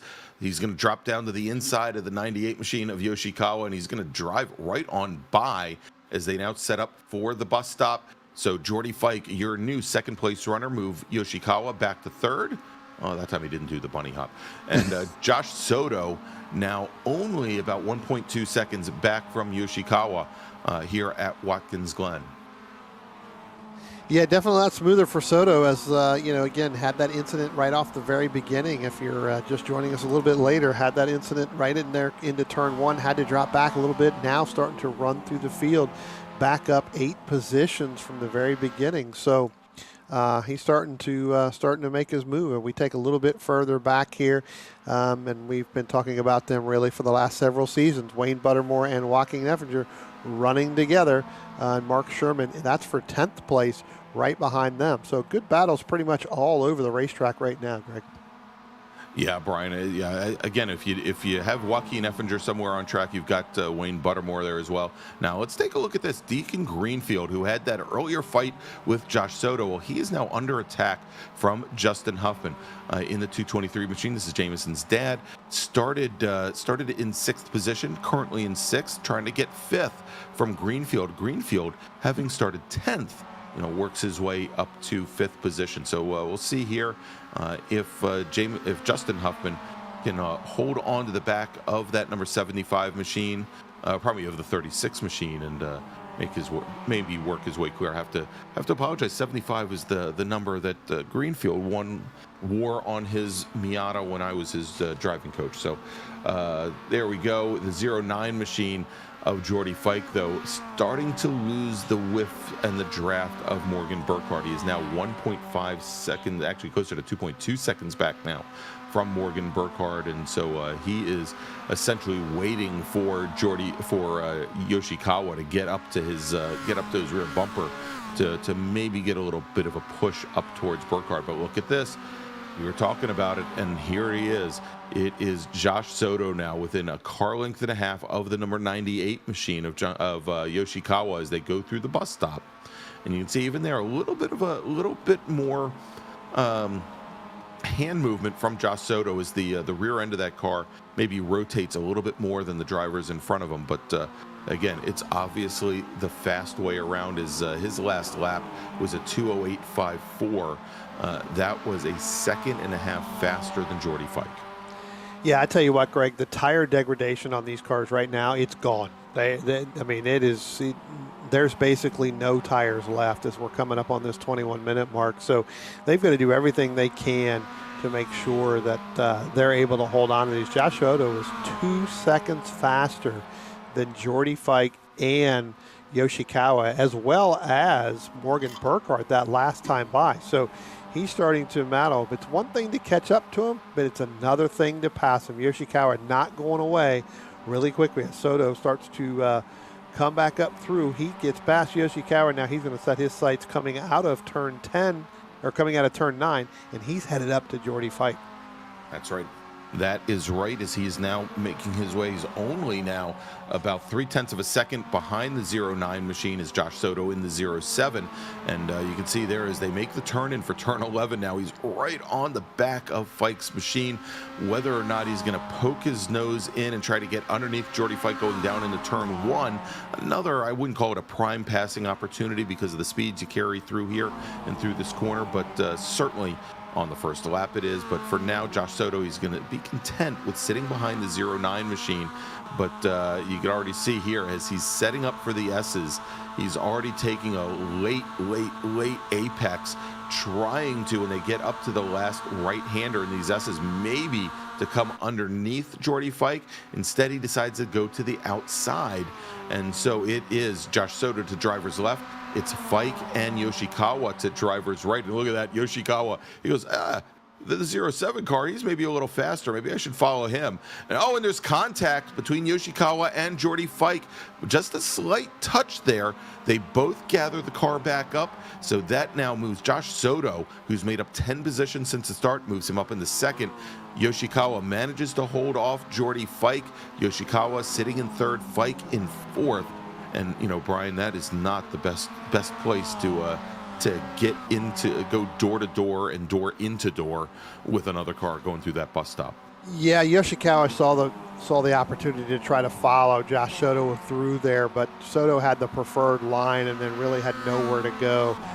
Ended up making contact with Jordy Fike. Basically Jordy Fike really had nowhere to go. He had to hit that center of those rumble strips. That just threw him up in the air, as well as Yoshikawa. So, all right, here we go. Morgan Burkhardt, your leader. And, whereas we had that big train of 5 to 7 cars early on, it is now Morgan Burkhardt and Morgan Burkhardt alone with now just about a minute and a half left to go. So this will be, when he crosses the start-finish line, he'll get that white flag signifying 1 to go. Here he goes, coming onto the front straight, and there you can see it. White flag in the air. 1 lap to go here from Watkins Glen International. Oh, Jordy Fike impacts the wall, the safer barrier there, coming out of turn 11. That may have done a little bit of damage, but probably not that much. But Josh Soto, he's got his eyes on Morgan Burkhardt. The question is whether he can make up now. And this could be beyond difficult, Brian. 4 seconds.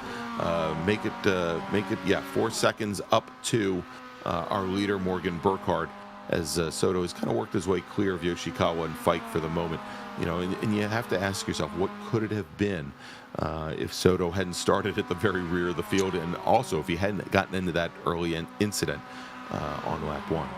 Yeah, starting 12th out of 14 cars that actually took the green flag. You're right. What could have been, with that battle with Morgan Burkhardt and the rest of that group. But as we drop back a little bit further, Deacon Greenfield and Justin Huffman, again, still battling it out. Going to be on this white flag lap. They come through the bus stop there.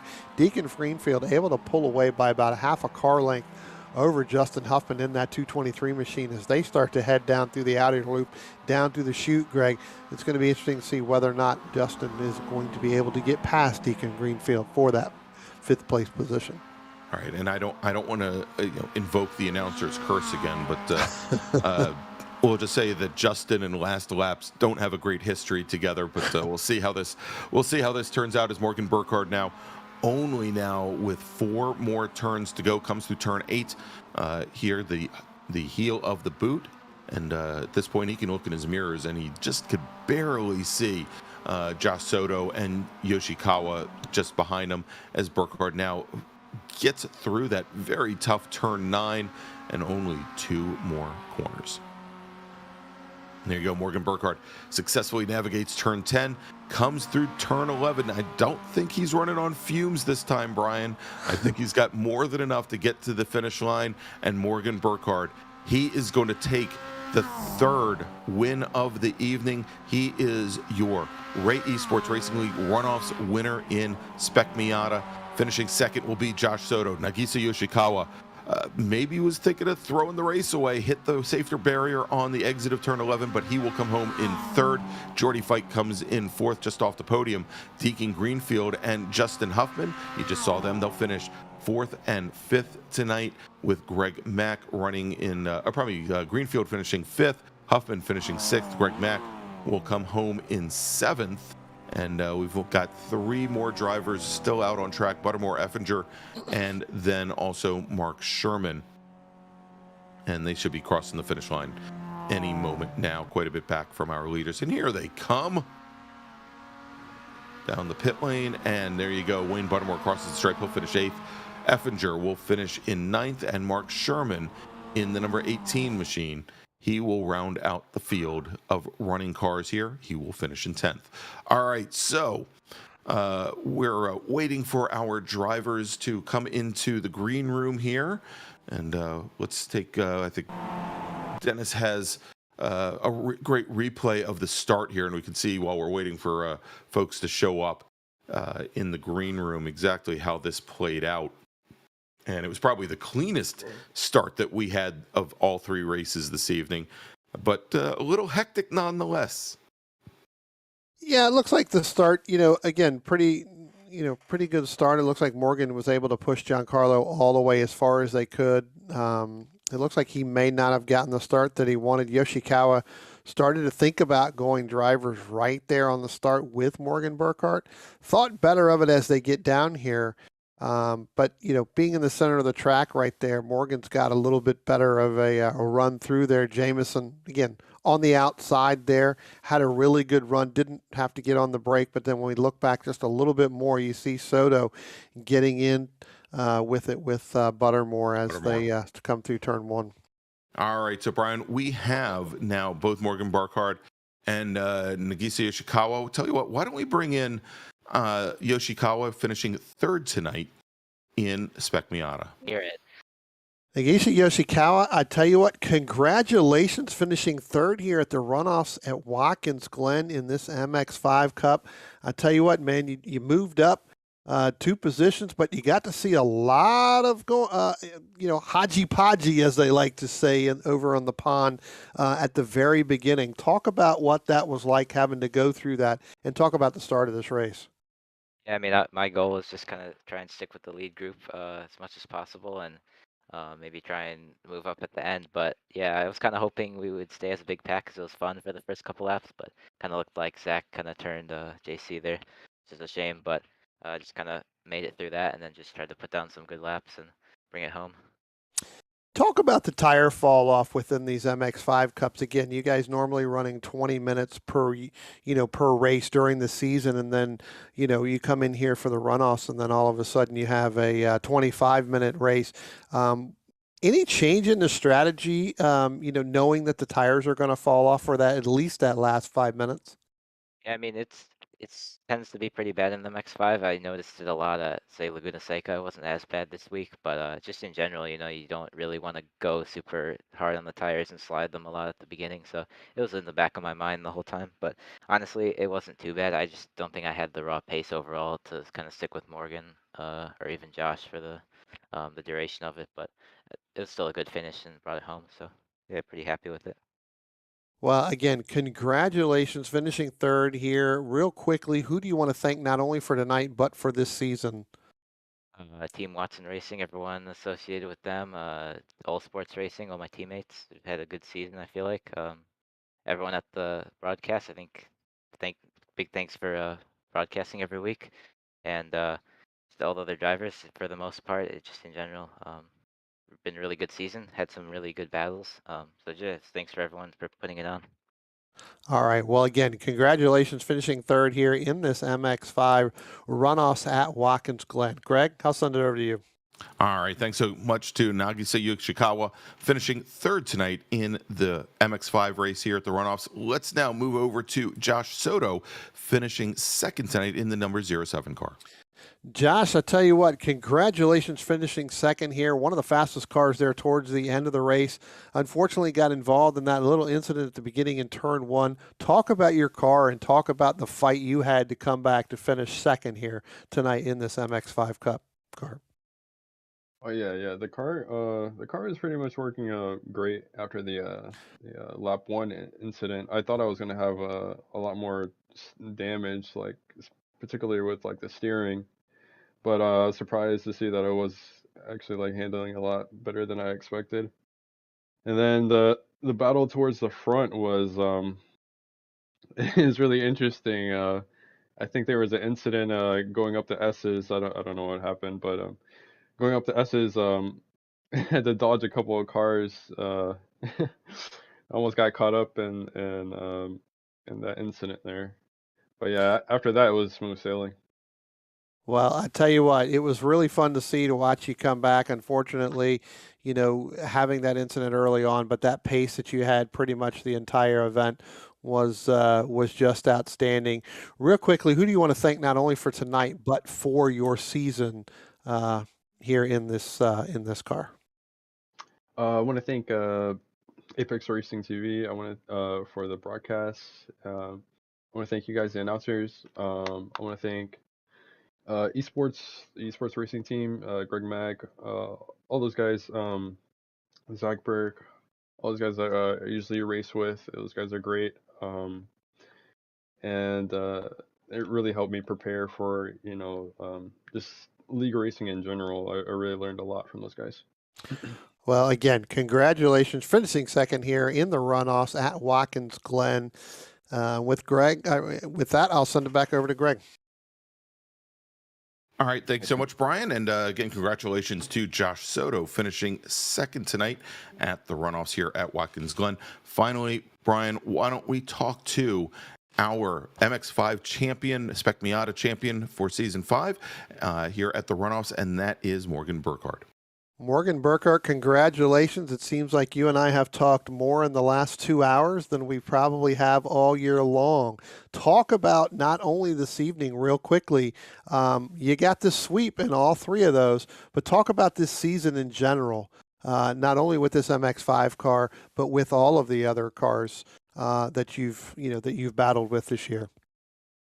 Well, they've been it's been a really fun season. It's really competitive, and you kind of got to bring your A game every single week. And yeah, it's a lot of fun to race with these guys. I feel like we put on a good show most weeks, so that's important as well. And it's all usually pretty clean. So a lot of fun every single week. Just every class, it's a lot of fun. Well, I tell you what, congratulations. It has been so fun to watch, and especially to have you come out here with the talent that's out here in this league and to sweep all three races tonight. I'll ask you the same thing I've asked you all. Talk about, who do you want to thank not only for the season, but, really about, tonight and helping you get this? Well, I think I've covered the bases. So, oh no, I have not. I forgot somebody. Team Watson Racing and Team Watson Racing Setups has been newly announced, and JC is going to be making MX5 sets, which can be found on Race Labs. So if you go download Race Labs, go to Setups, you can straight up just download the setups for Advanced Mazda Cup and Production Car Sim Lab Challenge every week. So that's new and cool. All right. Well, again, congratulations on all three of your championships here today at the runoffs here at Watkins Glen. What a fantastic season. And with that, Greg, I'll send it back over to you. All right, Brian, thank you so much. And congratulations to Morgan Burkhardt on the three-peat tonight, taking the wins in all three classes in the RE2 Formula Cars and the Spec Racer Fords, as well as the Spec Miatas. So, Brian, as we wrap up the season here with a nice little bow, we've already mentioned that two of our three current sponsors are going to be joining us next season long. It's been an up and down season, I think, over the course of 9 weeks and here at the runoffs, but definitely looking forward to doing it again with you. We'll have some announcements coming up soon as to when the next season will be starting up. So everybody, be sure, if you haven't done so already, go ahead and subscribe to Apex Racing TV on YouTube.